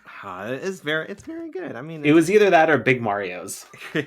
I don't think I've had Big Mario's. It's the pizza place where they do like New York style with like the really big slice. Oh.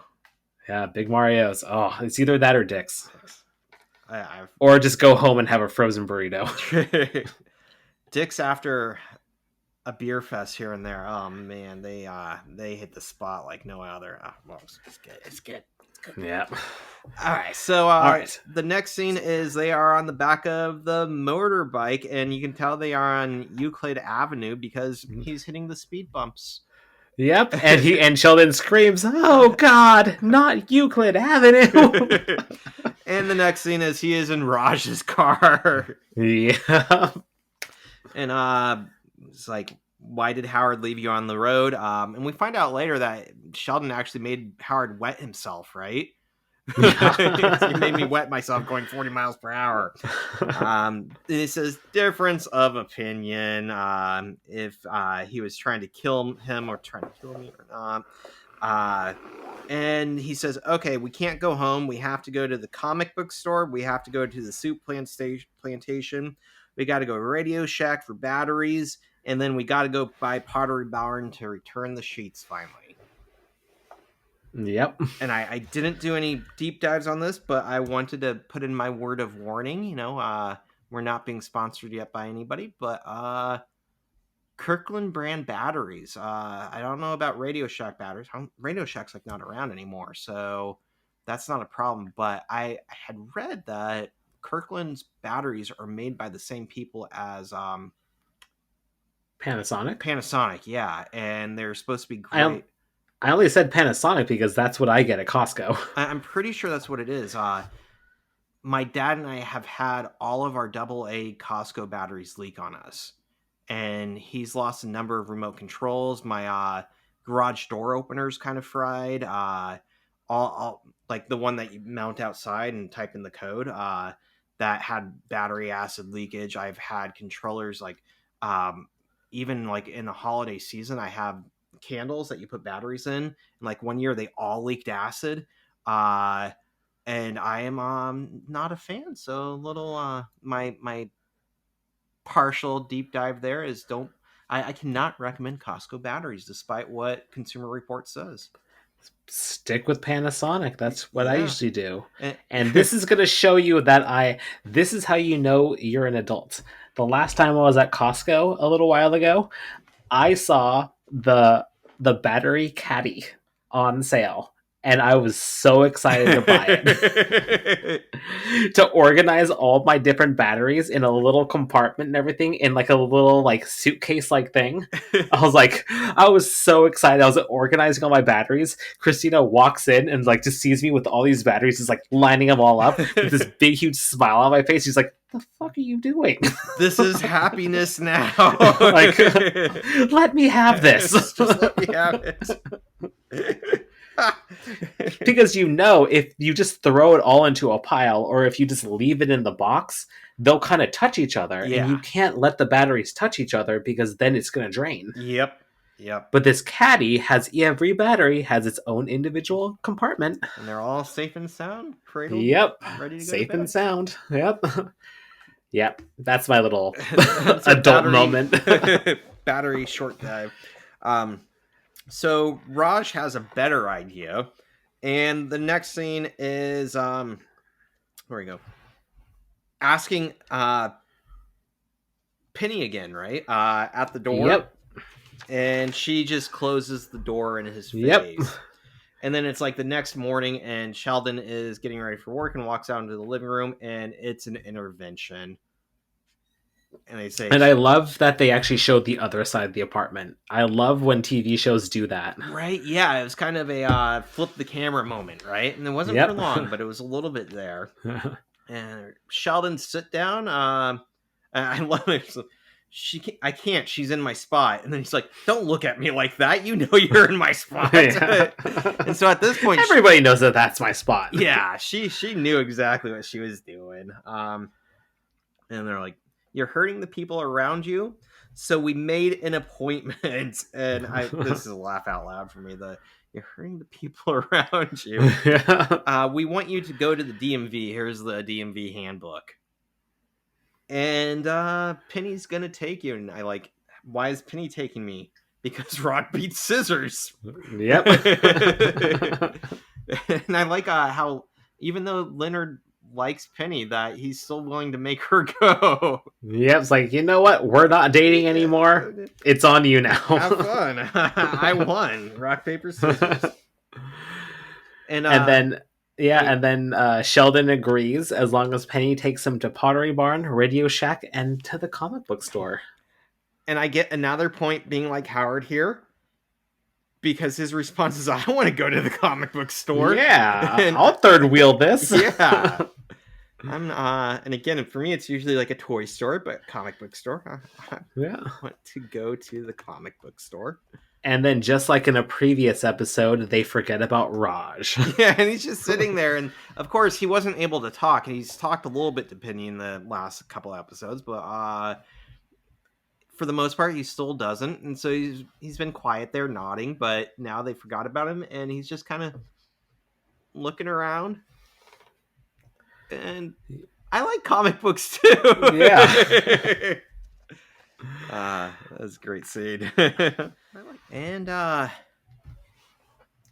Sheldon is complaining, saying Einstein never had a license. And I looked this up. Oh, cool. What'd you get? Yeah, so I was just like, huh, is that true? And I guess this is kind of an, I'll count it as an IQ point, even though it's very short. But the question is, did Albert Einstein not have a driver's license? Yeah. And I found this on hotcars.com. That is correct.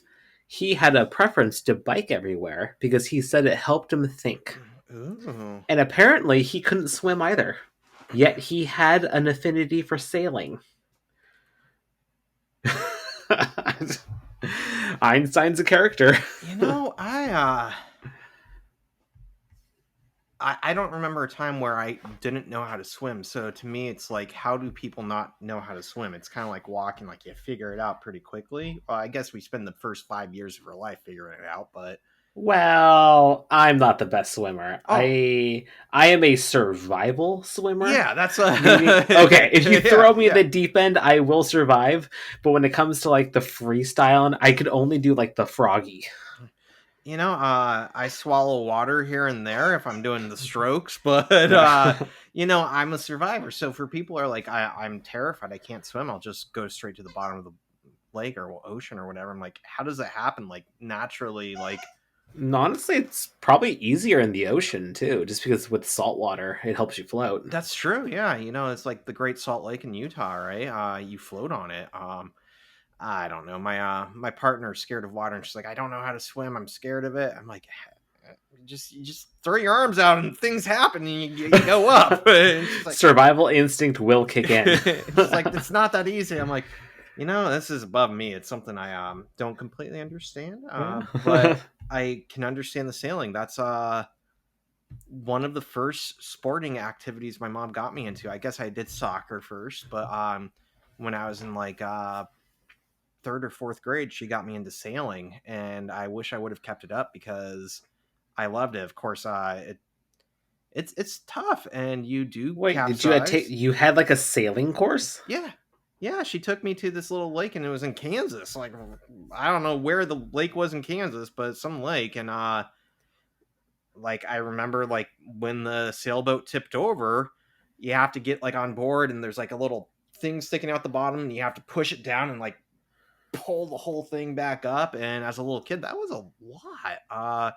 But at the same time, sailing was just a lot of fun, and like getting the wind and being on the water. Wow, that's cool. Oh, and then I never had anything cool like that. I don't know how she found it, and I remember specifically that I think I did it first, and then my sister got into it, and I'm like, there's a kid in here, and it was around the same time,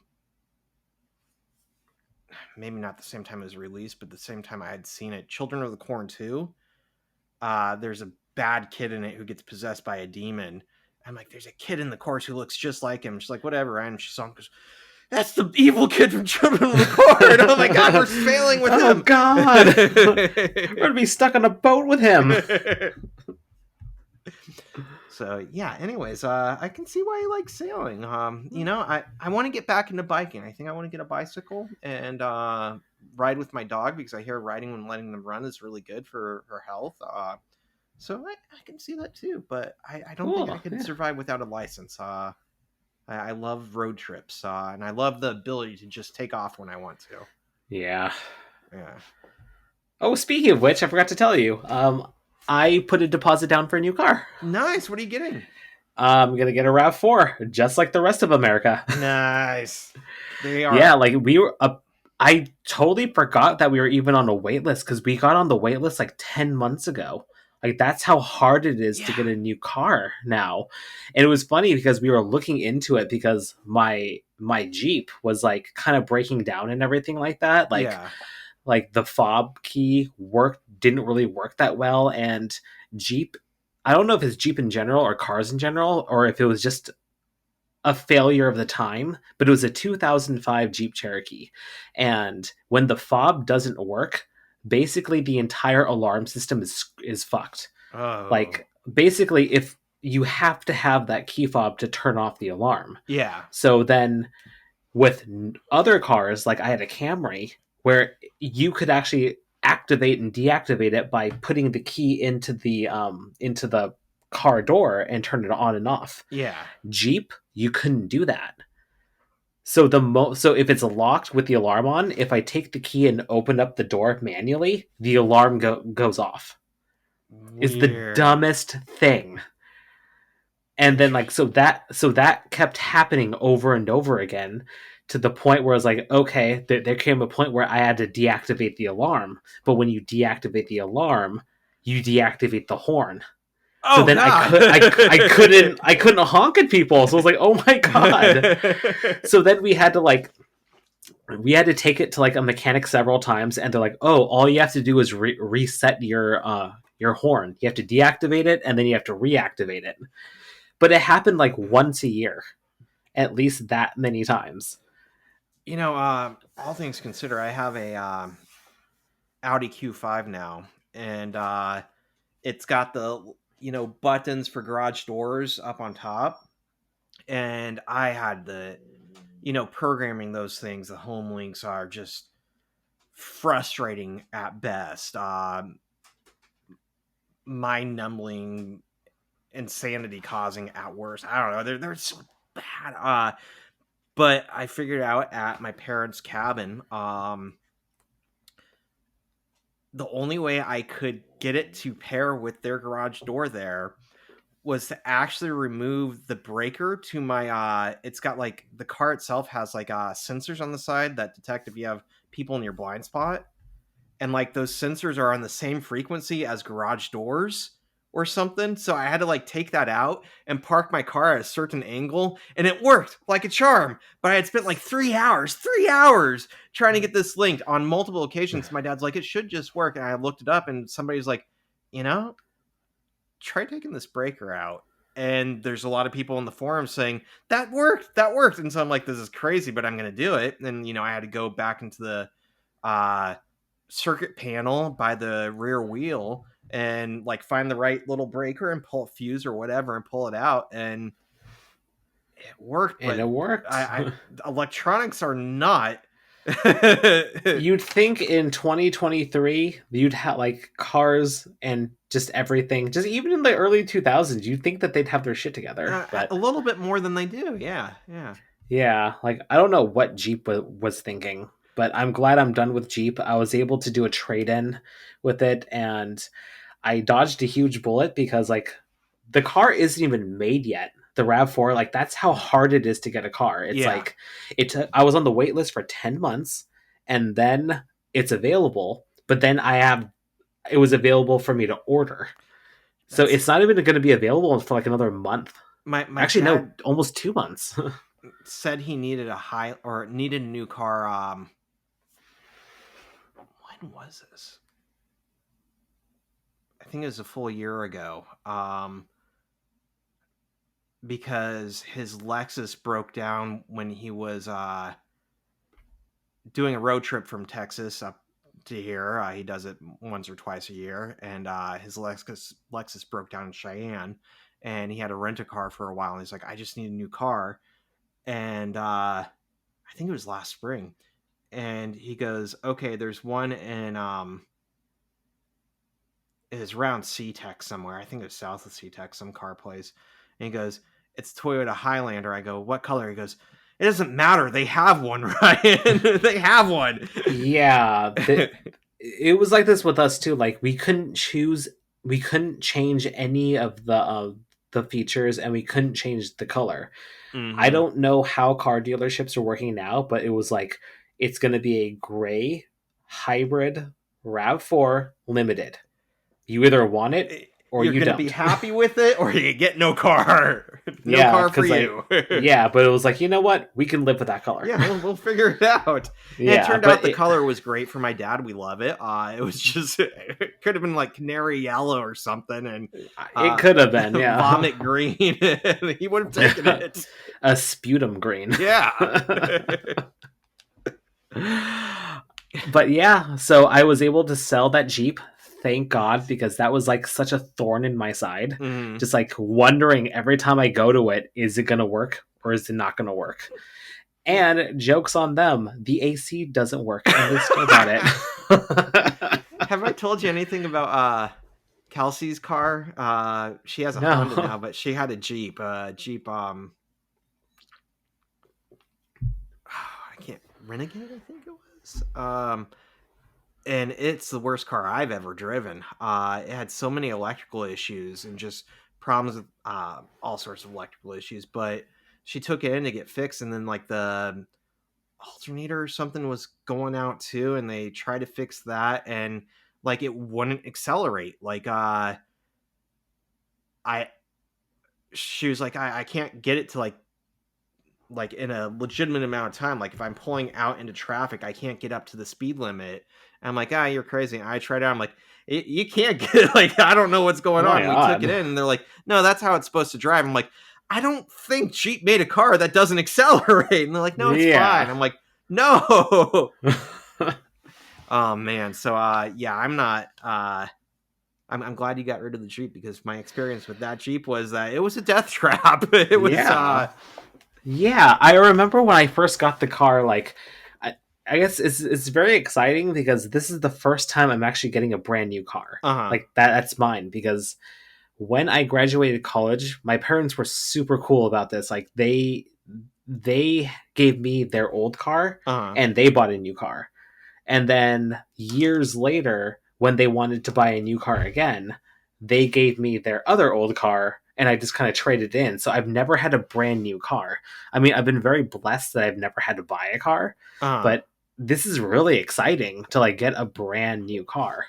And rewinding back a little bit, when I did get the Jeep, it was like I was cursed. It was a cursed car. Like, I swear to God, like in the first week, every day, close call accident.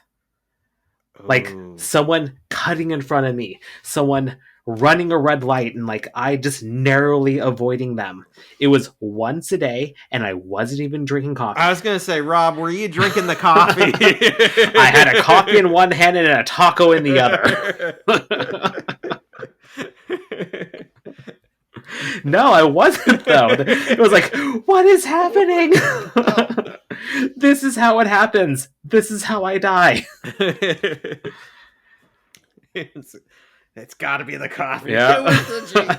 I remember I was driving my ex-wife's car one time, and it was in Nebraska. It was in western Nebraska, so you know people think Nebraska, Lincoln, Omaha, and those are cities, but in western Nebraska, it's the middle of nowhere. It's like basically an hour drive to the closest Walmart, and most things happened in a town that was like 30-40 minutes away. And I was driving to pick her up one night. I can't remember why I had her car and why I was having to pick her up, but it was a dark highway out in the middle of cow pastures, and her car just shut off on me.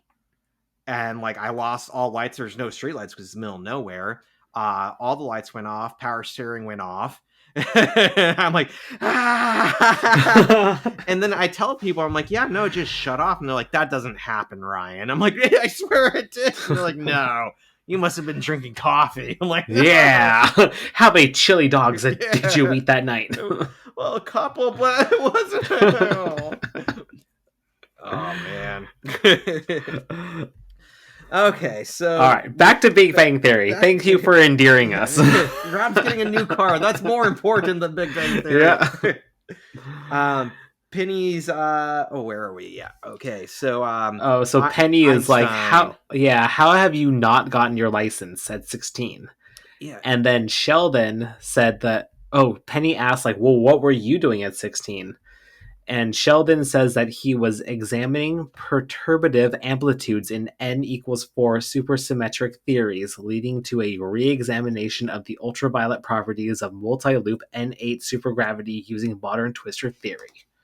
And I didn't even bother. Whew. I just said, fuck that. Honestly, I started doing it. So this is the failed IQ point of the episode, and I started looking into it, but there are so many different pieces to this. Like, breaking this down is going to take about 2 hours. Like, I had to break down what N4 supersymmetric was, and which led to what is supersymmetry, which we kind of talked about before. About that, yeah. And then it was like, okay, what is N8? What is supergravity? What is modern twister theory? And then once you look into one thing, it leads into a series of other things that you have to break down. Mm-hmm. Like when you look at N4 supersymmetry, then you have to look at what are boson fields? What are fermion fields? And it's like, okay, this is taking way too long, and this is way too boring. I don't have a PhD. Yeah, so sorry if you were watching this episode to learn what N4 supersymmetry is. Sorry, but we failed you. We failed you. We are more disappointed than you are. No, probably not. But but moving along. Cameo alert. Oh, yeah. Hey, Octavia Spencer. Has she been in it before? This is the first time. First time, okay. Yep. All right. And I think it's the only time, too. Really? For some reason, I thought she was in it. Oh. What else has she been in? She was in Numbers. I think that's where she got, like, the... Wait, was it called Numbers? It was the one where the astronomy one. Crap, what was it called? She was in that new horror film, Ma. I was gonna say she was Ma, right? Yeah. I'm halfway through that. I haven't finished it. Like, my partner gets sleepy during movies sometimes, and she's like, "We'll finish it tomorrow." Then we don't finish it. But I was like, "She was Ma. What? Truth, The Help." I think it was called like Hidden Figures. That was really good. Oh, she was in Spirited. I never watched Spirited. I wanted to with Will Ferrell and Ryan Reynolds. It's like a Christmas movie. Yeah, I wanted to watch that too, but then it got past Christmas, and then it's like, yeah, I'm not going to watch a Christmas movie not on Christmas. Right. That's. I guess I'll have to wait. I guess I'm going to have to wait until next year. It's always next year. It's sad, but there's a couple movies that keep missing my radar every Christmas. I think like Arthur's Christmas. There's been a couple. And I'm like, oh, I'll watch it, and then I forget about it. And I'm like, I can't watch it now. Maybe next year. It really does make a difference, like watching like a holiday film during the holidays. It doesn't really have the same impact. And this is, again, sorry everyone, we're deviating again, but this is kind of a nerd thing. It's like Shazam. Did you ever watch the movie Shazam? I watched not Kazam. Shazam. I think so. Wait, which one was that? It's the DC superhero one. Yeah, they're making a sequel right now, right? Yeah. Fury with the Gods is coming out. Okay, so what killed me the most was I remember watching that in the theater in April. It came out in April, and it was based on Christmas. It was basically a Christmas movie. It's like, what the fuck are you doing? This is why DC is failing. Yeah, release at the right times of the year.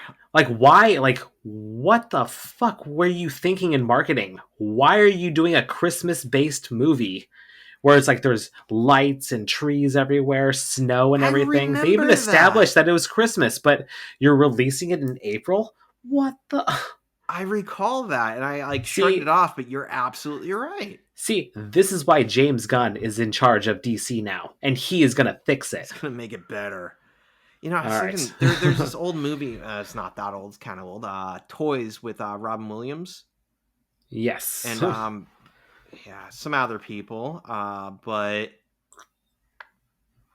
like, it's a movie about toys and a guy taking over a toy company and turning all the toys into, like, war toys that kill people. And, like, for no reason at all, I'm pretty sure, like, the beginning and ending have kids, like, singing a Christmas carol, and, like, they have Christmas hats on. And I'm pretty sure they just added those scenes so that they could release the movie at Christmas time. I'm like... Yeah, I remember the cover of, like, the VHS, because, like, I think my parents had the VHS. He's got, like, the red hat with the square in it, right? And there's garland around, like, the frame. Yes, yeah. It's like... And nothing else in the movie has to do with Christmas, but at least, like, if you're going to release it around Christmas time, throw a Christmas scene in there. And if there's a Christmas scene, you wait till Christmas. Yeah. Ugh. Well, hopefully DC is going to be fixed. And to continue on the deviation, how great does the Flash look? I haven't seen the trailer yet. I know Ezra Miller is a huge shit show in the world right now, and I know people are very against them, but it's like, it looks so good. Isn't Keaton reprising his role? Yeah. That's what I keep hearing about. That's what. Watch the trailer after this. It looks so good. Did it air during the Super Bowl? Is that why I missed it? Probably, yeah. Yeah. No, it's not my fault. I hate the Super Bowl. Every year it takes I've told you this. It takes priority over my birthday. Over your birthday, yeah. It's always like around the same time, and so Yeah. I always have to fight for. And everybody likes the Super Bowl more than Ryan, so thanks, Mom and Dad. Sorry. All right. Don't worry. I don't like the Super Bowl either. I got you, man. Thank you. That's why we're friends. Yep. Why we have a podcast. All right. So, cameo alert. He goes to the desk, and I love her role in this, where she's basically like, "Look at the sign. Does it say I give a crap?" Right? Yeah. Very DMV-ish. Yeah. And she gives him a quiz, and I get a point being like Sheldon here. You're too literal? I'm so literal with questions and questionnaires and quizzes. I have a problem with these questions. And I'm pretty sure, what is a car length? That's not a unit of measure. If you have a 7-foot car, I think a typical car is like 7 to 8 feet. But sometimes you get RVs, or you get vans, you get minivans, it's a car length. And so, like, it's better to say by seconds, and that gets confusing in itself. But I have a problem. In doing my taxes, I get so many headaches because I take things literally. So literally. Like, have you made extra money? I found a quarter on the street. Does that count? And it's like, I don't think they care if you found a quarter on the street, Ryan. Anyways, I very literal with these questionnaires, and I can completely see where he's coming from. 1 point like Sheldon. So I take it the DMV rep just threw a learner's permit at you and told you to get the fuck out of here. Back in my day, well, first of all, we get it where most people were able to get their driver's license at 16. And I shit you not, my birthday is beginning of February, beginning of the year. On January 1st of that year, they changed it so that you could only get your driver's license 6 months after you apply for it on your 16th birthday. God, I don't even remember, like, that. Well, if that happened with you, that must have happened with me, and I don't even remember that. No, it was state by state. Pennsylvania changed it. Because okay, yeah, I was in Washington. My sister was like driving at 14. Kansas is like basically like the younger you can give them driver's permits to school and work, the better. And me, I had to wait like extra years, and then I'm like, finally, I'm turning 16, and they're like, ha! We got a new law for you, Ryan. I gotta wait Joke's 6 more months. You. And I'm like, God damn you.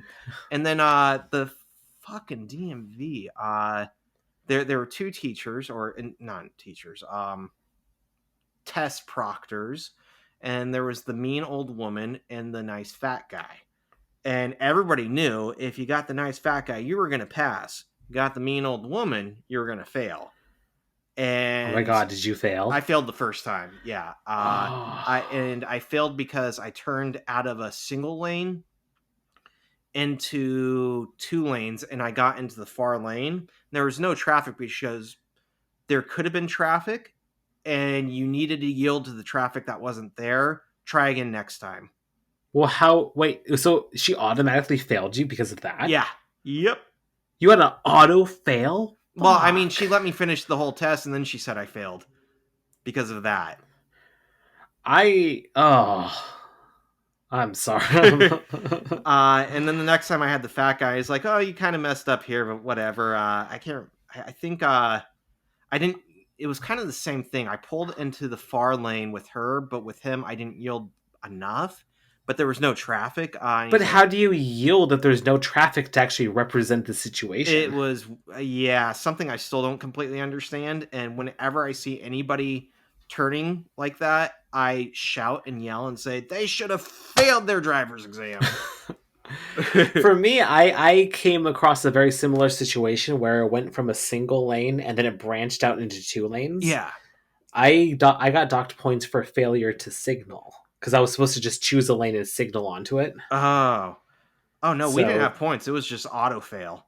That's great. And I barely passed because I think you have to get an 8 at the time. I don't know about it now, but it was 80 points or higher. I got an 84. It's, and I'm thinking, I got my coffee and everything at the start of coffee, taco. I'm ready to go. Minus points. Why? I brought you a taco, and that's what saved me. Plus 5 points. God, I remember driver's ed. I had one of the coolest teachers. Every time he would have one of us go through the drive-thru and order him something. It's all right, pull out the drive-thru. I want a breakfast sandwich. Yes, just order me a number 1. I remember these teachers too. In Pennsylvania, they started you off with parallel parking, and I think that was to save time because so many people screw that up. That if you hit a cone or something, they're like, just get out, you're done. Automatic fail. And I was fine with that. And I got all the way parallel parking down the block, down a cul-de-sac, and it was coming back and it's the last turn. And they're like, you failed. I'm like, so, it's they get a bonus for every fail. Right? That means you have to come back, and we're in cahoots with the gas company. And I remember the DMV was on the other side of town, so it was an hour drive, which okay. All right, we're back at the apartment now. Back at the apartment. Sheldon has aced his quiz, and they're booting up a driving simulator, and I he goes, why am I in How do you pronounce it? Felucia. Felucia behind the wheels of an up-armed Humvee. And apparently this is a military simulator. And Howard switches it to Pasadena and puts him in a Ford Taurus, but he says Batmobile, and I don't get why they didn't just let him drive the Batmobile. Just let him drive the Batmobile. I thought the same thing. That's how you get into it. This is how he's gonna learn. And if you learn how to in the Batmobile, then driving a small Taurus is gonna be really easy, right? Yep. So I don't know why they were against that, but they don't let him drive the Batmobile. Yep. They gave him a red 2006 Ford Taurus on the streets of Pasadena. And he's like, I don't have a seatbelt, and what about an airbag? And Penny says, if you need the airbag, I'll hit you in the face with a pillow. And he's like, okay. But before that, he goes into the color of the car. Oh, yeah. Yeah, Sheldon would prefer the pale blue of Luke Skywalker's lightsaber, which is a very lovely blue. And this is pre-digitally remastered. Instead, he makes it black. You get black. Yep. And I did an IQ point on what Sheldon said. Are red cars more likely to be pulled over more often? I've heard this is true my whole life, and I've heard that red cars' insurance costs more because of this. And this is kind of what goes hand in hand with what I said earlier about statistics. Yeah. So, we'll go into statistics after, but let's talk about what the answer is. I came across multiple websites, 5 or 6 of them, and they all said the exact same thing. No. Red cars are not more likely to get in... Red cars are not more likely to get pulled over or have higher insurance. Because I looked at the insurance thing too. Uh-huh. They are, however, the number 2 most pulled over. Huh. What's number 1? Any guesses? Yellow. If it's not red, no. Huh. White. Really? Or something in the spectrum of white. White or beige or something like that. A light blue lightsaber? Pale blue. Pale blue. No, but apparently it's white. And that is because there are more white cars in the United States. Can't speak for the rest of the world, but about 70% of all cars on the roads of the United States are some form of shade of white. So statistically, yes, more white cars are pulled over, but that's because most of the population has it. So then the real question is, what is the likelihood of being pulled over? Like if I have a choice, I have a time branch now. This will affect my future. Do I choose a red car or do I choose a white car? Which one will lead me to get more tickets? That's something that you can't really solve because unless you're in that situation, you'll never really know. That's why there's no real data to signify this answer. Because, like I said, 70% of all cars are white. So obviously that has the highest number of cars being pulled over. What color is your new car? Gray. There, you're fine. Drink your coffee and have a good day. And have a chili dog. But yeah, that's what I found. So that's why it's like there was a part of me that doesn't think that this is right. Yeah. Because I mean, on a regular day, a cop is going to pull over more white cars than red cars because there's just more of them. Yeah, just on ratio, there's more of them, so there's going to be more pulled over. Yeah, you have to get into like the ratio of pulled over by the ratio on the road, and we don't got the PhDs to do that math. And there's not enough data out there, at least published. Yeah, interesting. But I think, so, just stay away from red and white, and you'll be. Yeah. But I do remember a student asking that in my driver's ed class, and even the teacher was like, "No, that's not a thing." And insurance doesn't go up either based on red car. No, according to all these websites. I've also heard, and I should look this up, does insurance go up based on your gender? I've always heard that men pay more because they're more inclined to speed. I could see that. I could see it, but I definitely see more male asshole drivers than women asshole drivers. But then again, where I'm at, there's a lot of pickup trucks. That's fair. That's fair. Yeah. Always speeding, always cutting off people, never signaling. Just signal, everyone. Just signal. It's not that hard, and it's just a decent human thing to do. When you're holding the steering wheel, it's literally right here. It's a flick of your wrist, and the only reason you don't do it is because you're saying, I'm a jackass, and I don't care about anybody else. Or they have coffee in that hand. Oh, yeah, that's true. Maybe you're drinking the coffee. Yeah. So you know what? Hold the coffee with your mouth. Then. But that doesn't make sense because the signal's on the left side and your cup holder's on the right side. So no excuses. Maybe they have two coffees. Oh, they're double fisting the coffee. All right, well, back to Big Bang Theory. Yes. So there's still. Oh, go ahead. Oh, I was just gonna go along in the scene that he's driving and Sheldon just sucks at driving. Yeah, I love all the screams coming out of the simulator. Like it's just like, he's like, I'm sorry. And this leads into what to me was one of the biggest laughs of the entire series.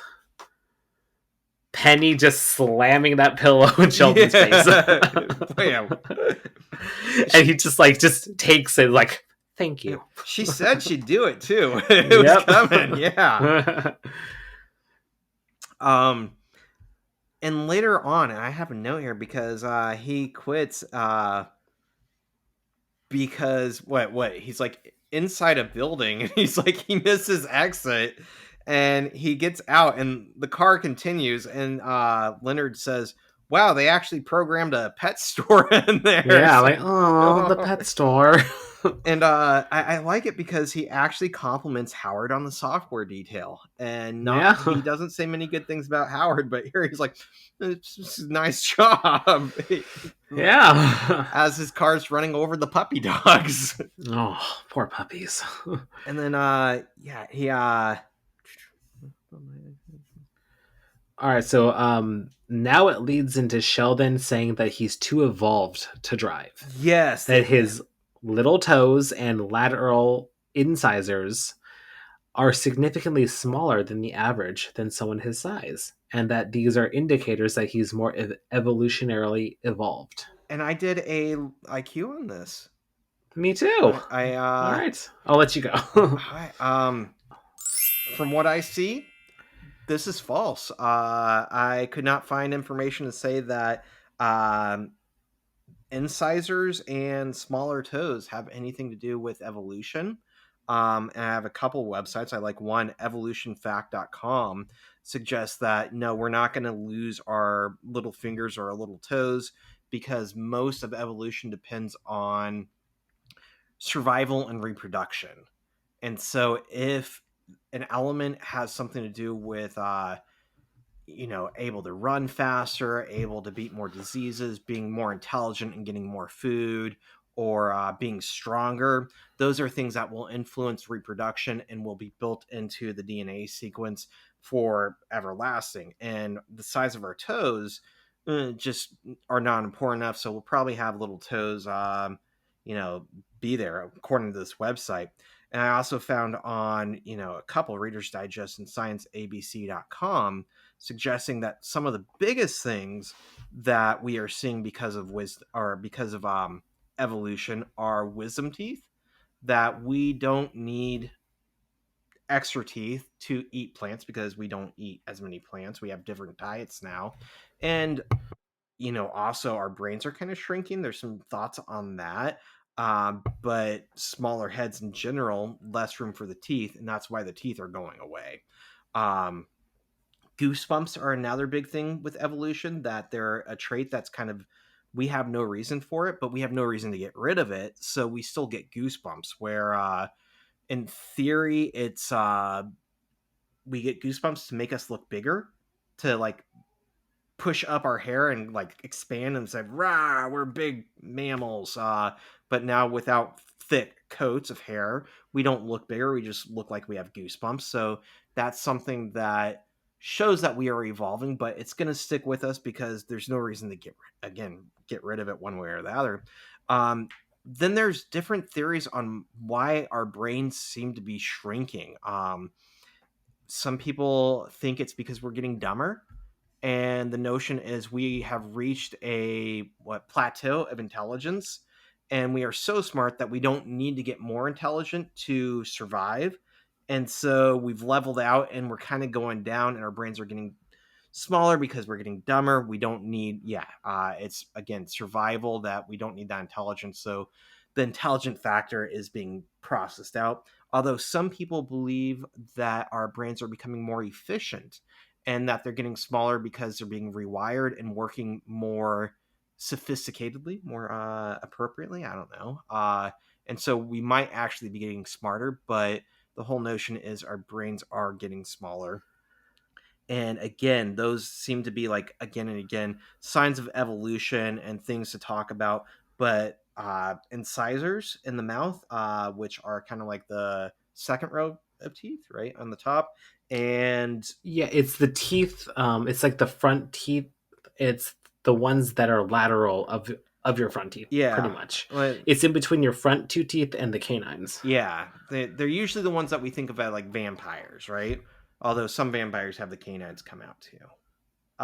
Anyways, that and the pinky toes and pinky fingers. I couldn't find any suggestion to say that we are actually losing these. Yeah.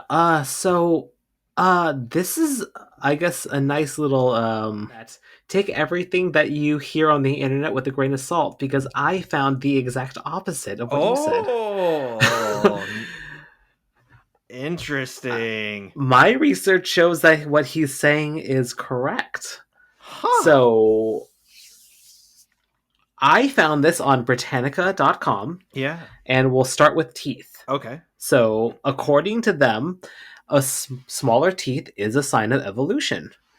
Because in the past, so we're Homo sapiens right now. So if you reverse back in time, there's before us, there is Homo neanderthalis, then Homo erectus, Homo habilis, and then Australopithecus afarenus.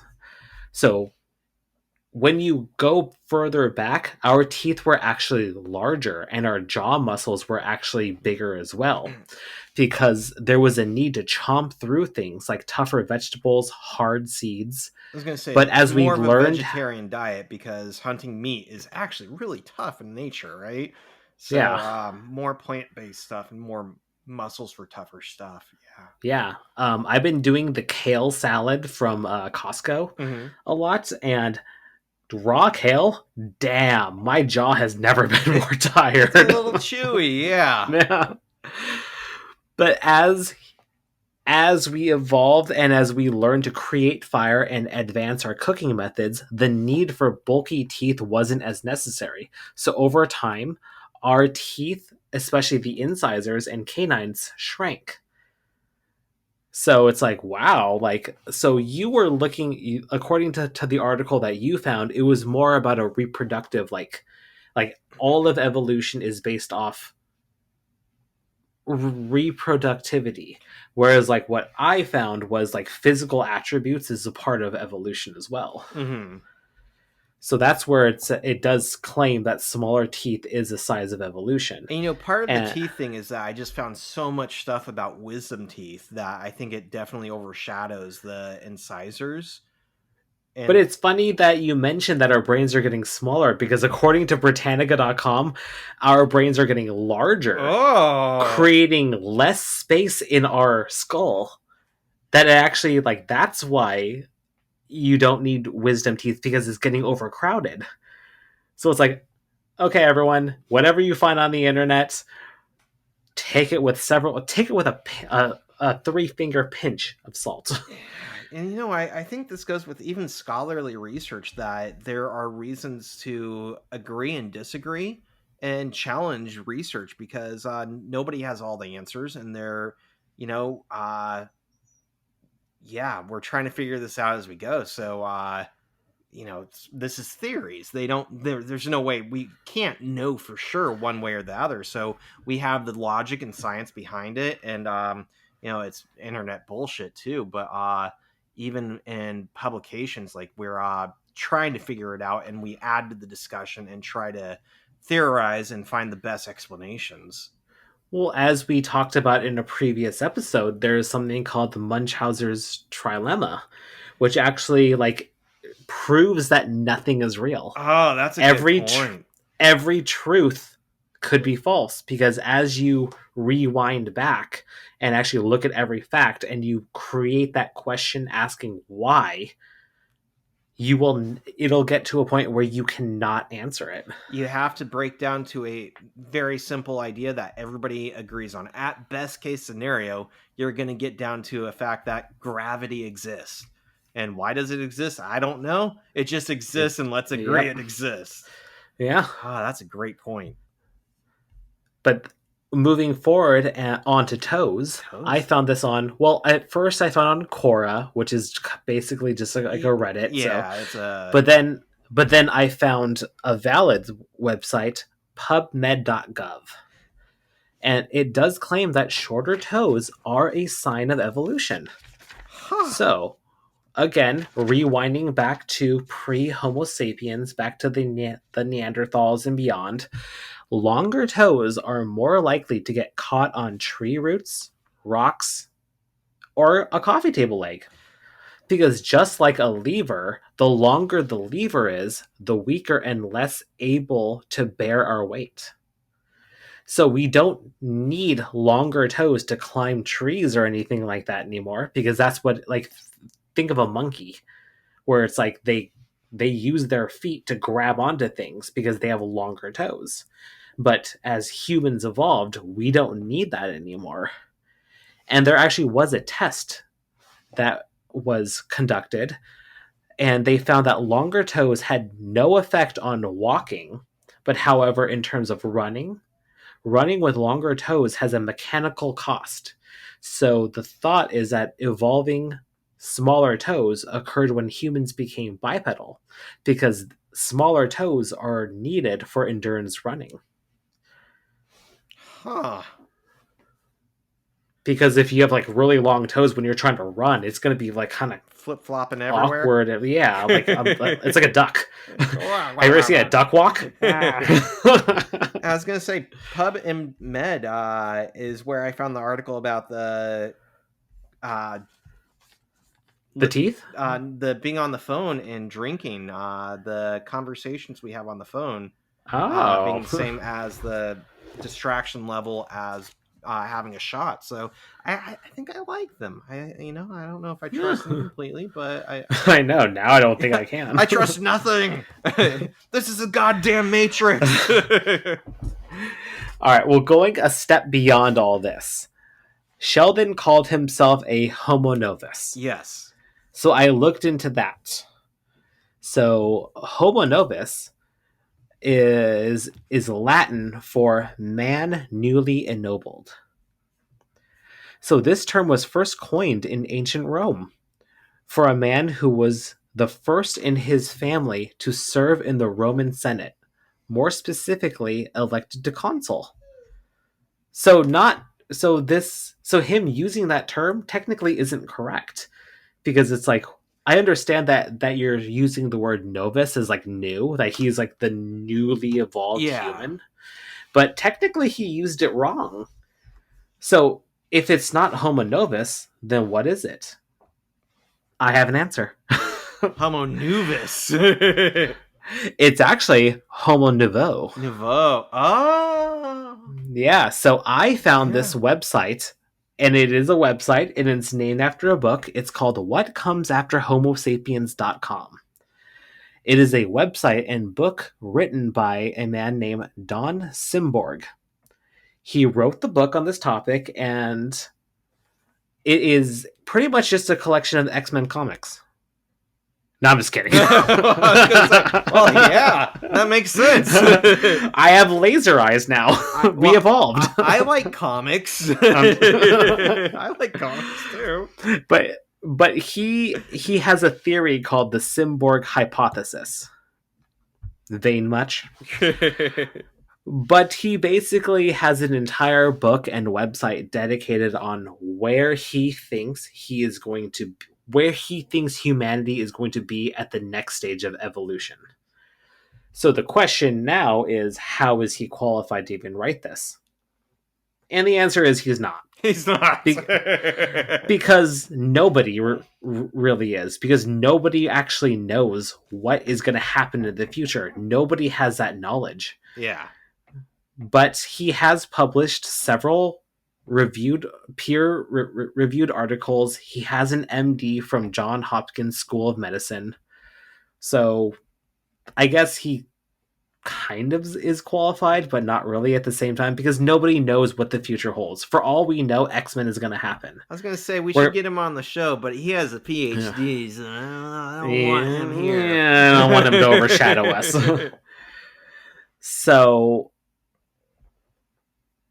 I understand why Sheldon would call himself homo novus, because this new term of homo nouveau didn't come out until 2017. Oh, isn't that what the art style is? Art nouveau?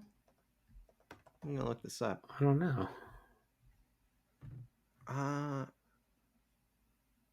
Nouveau, Nouveau. Yeah. Art Nouveau, international style of architecture and applied art, especially decorative art style. It's different names, different languages, blah blah blah. But it's like basically translates to new art. Yeah. And it's a style like modern art, modern architecture, or whatever. But I like that term. I think that makes more sense than novus. Yeah. It is what it is. Well, I thought this was an interesting IQ point. I really enjoyed researching this. I like that we found different information, and maybe I was not digging deep enough, or I think it's like you said, some of the stuff we can't tell the future, so we don't know where it's going to go necessarily. I feel like we talked about this last episode, where you can't really take too much published articles and journals very serious, because it's a lot about funding. Yeah. We don't know who's sponsoring, and That's the thing I learned in the statistics class in college, where a lot of these articles are funded by a certain organization, and they want to find a specific answer. Big paper towel. Yep. Goddamn paper towel industry runs everything. Yeah.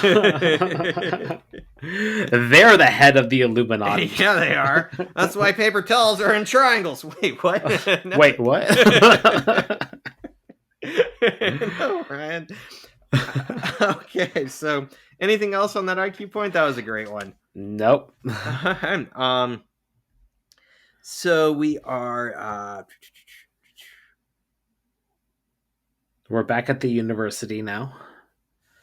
And Sheldon comes out of his office in a bathrobe. And Raj asks if this is a new kind of casual Friday. Yeah, and I was actually gonna throw out there that I had to laugh out loud before we break to back to work. Okay.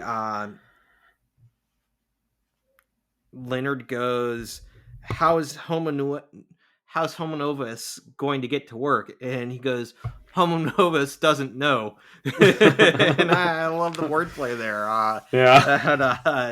Yeah. So anyways, he doesn't know, and we do get back to work, and the first thing we see is Sheldon walking out with a shower cap, and apparently he is living there.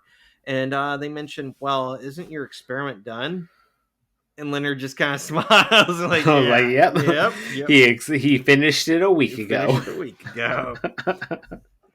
Well played, Leonard. And we get to the post-credit scene where the cleaning ladies are in the cafeteria, and this is what made me think it might be a Halloween episode, because we get the creepy music playing. It's like dun dun dun, and they find bread crusts just sitting there, and one lady's like, it might be the rats. She's like, rats don't toast bread and cut the sides off, right? And then they look, and Sheldon's in his robe getting a soda, and he kind of like hisses at them. He's like, you saw nothing, and runs away. Is that, I take it that's like a play on Phantom of the Opera? That's what I have in here. It's runs away like Phantom of the Opera. I don't have... Yeah, because he like flinged his robe. I don't know any parts in Phantom or Phantom of the Opera where he's like, you saw nothing, but definitely But I'm pretty sure he cut the crust off his PBJ. Yeah. Oh, yeah. That was there's a whole song about it in the musical. What's his name? Lloyd Webber had a field day writing that song about PBJs. Well, are you a crust or no crust guy? I like crust. I have a thing about wasting food. I don't have to eat everything on my plate, but if there's I don't get why people don't like crust. Yeah. I think as a kid I didn't like it as much, but I think it adds different texture, different flavor, and I appreciate that. And I'm just happy to have the sustenance. So, well, in the spirit of returning this into a food podcast, ooh, I will say, if you look at basic store-bought sliced bread and everything like that, yeah, the crust is awesome for a PBJ, especially because all you do is add more peanut butter to it. Ooh. You get to that point where you're at the crust after you eat the delicious soft innards. Yeah. Then you have the crust. You just add more peanut butter to it. Obvi. Yeah. And then if you go to more artisan breads, that's where you want the crust. Right. Where it's all crispy and crunchy and everything like that. That dynamic of texture.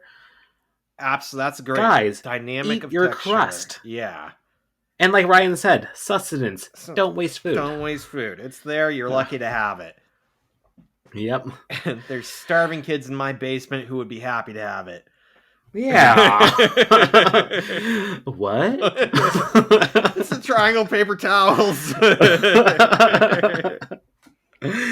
Well, that's the episode. There we go.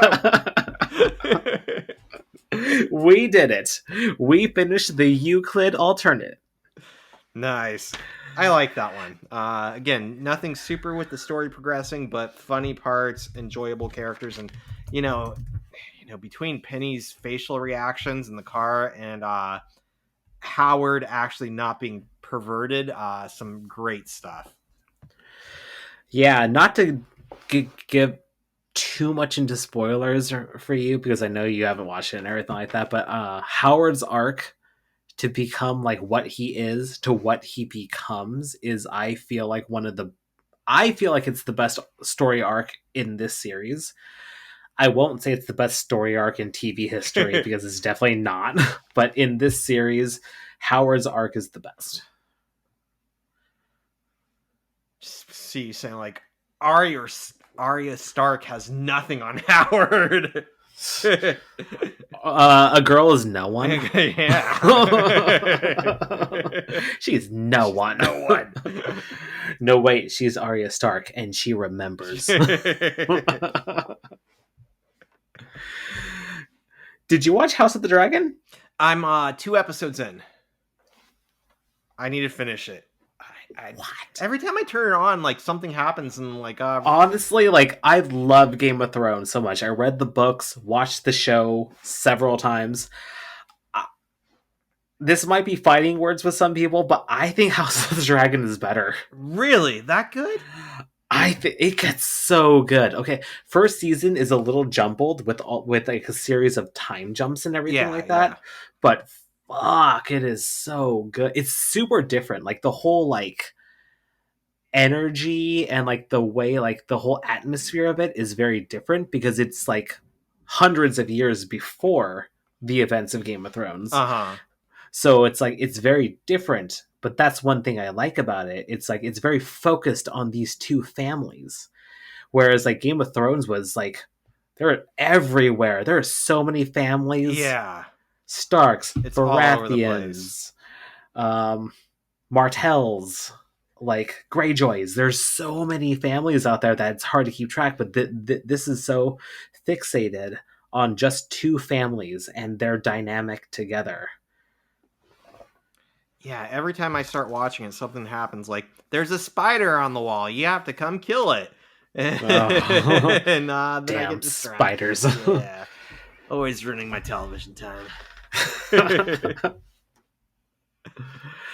Yeah, it's bug spray season. Yeah.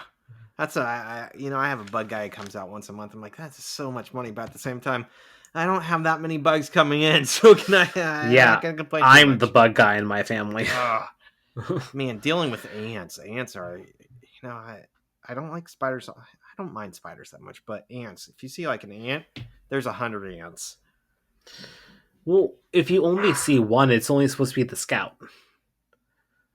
Oh, well, yeah, because usually... But then again, they report back. So the key is like you get that ant trap where it kind of like, well, it kind of poisons them, and they bring that poison back into like the colony or something like that. Back with a little gift. At least that's what they say. I don't know if it's true, but all right. But anyways, back to Big Bang Theory.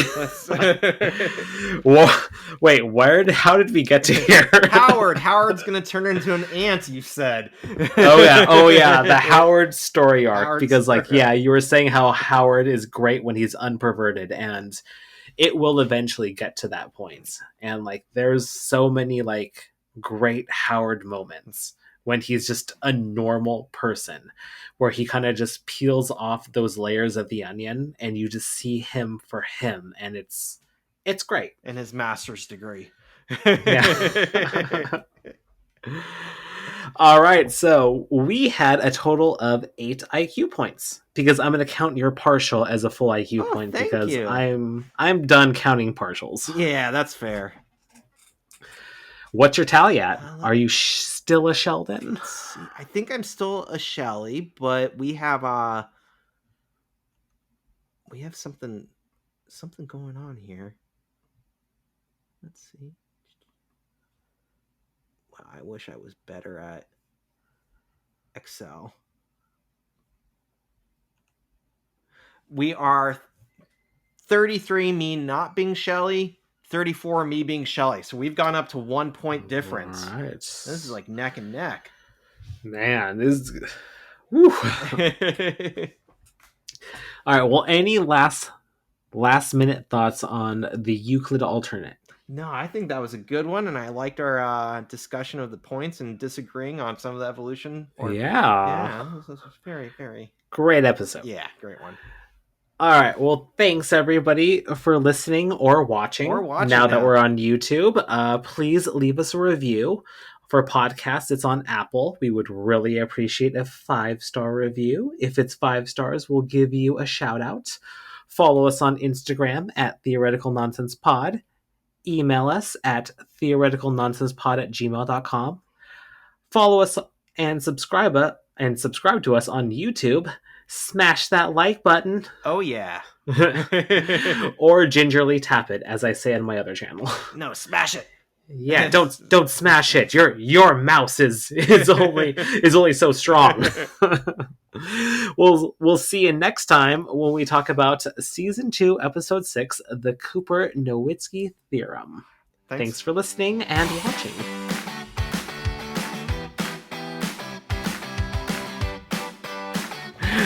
This was Theoretical Nonsense, the Big Bang Theory watch-along podcast. No PhD necessary. Our intro and outro music is by Alice Kroll, and our logo is by John Kim. Thanks for listening and watching.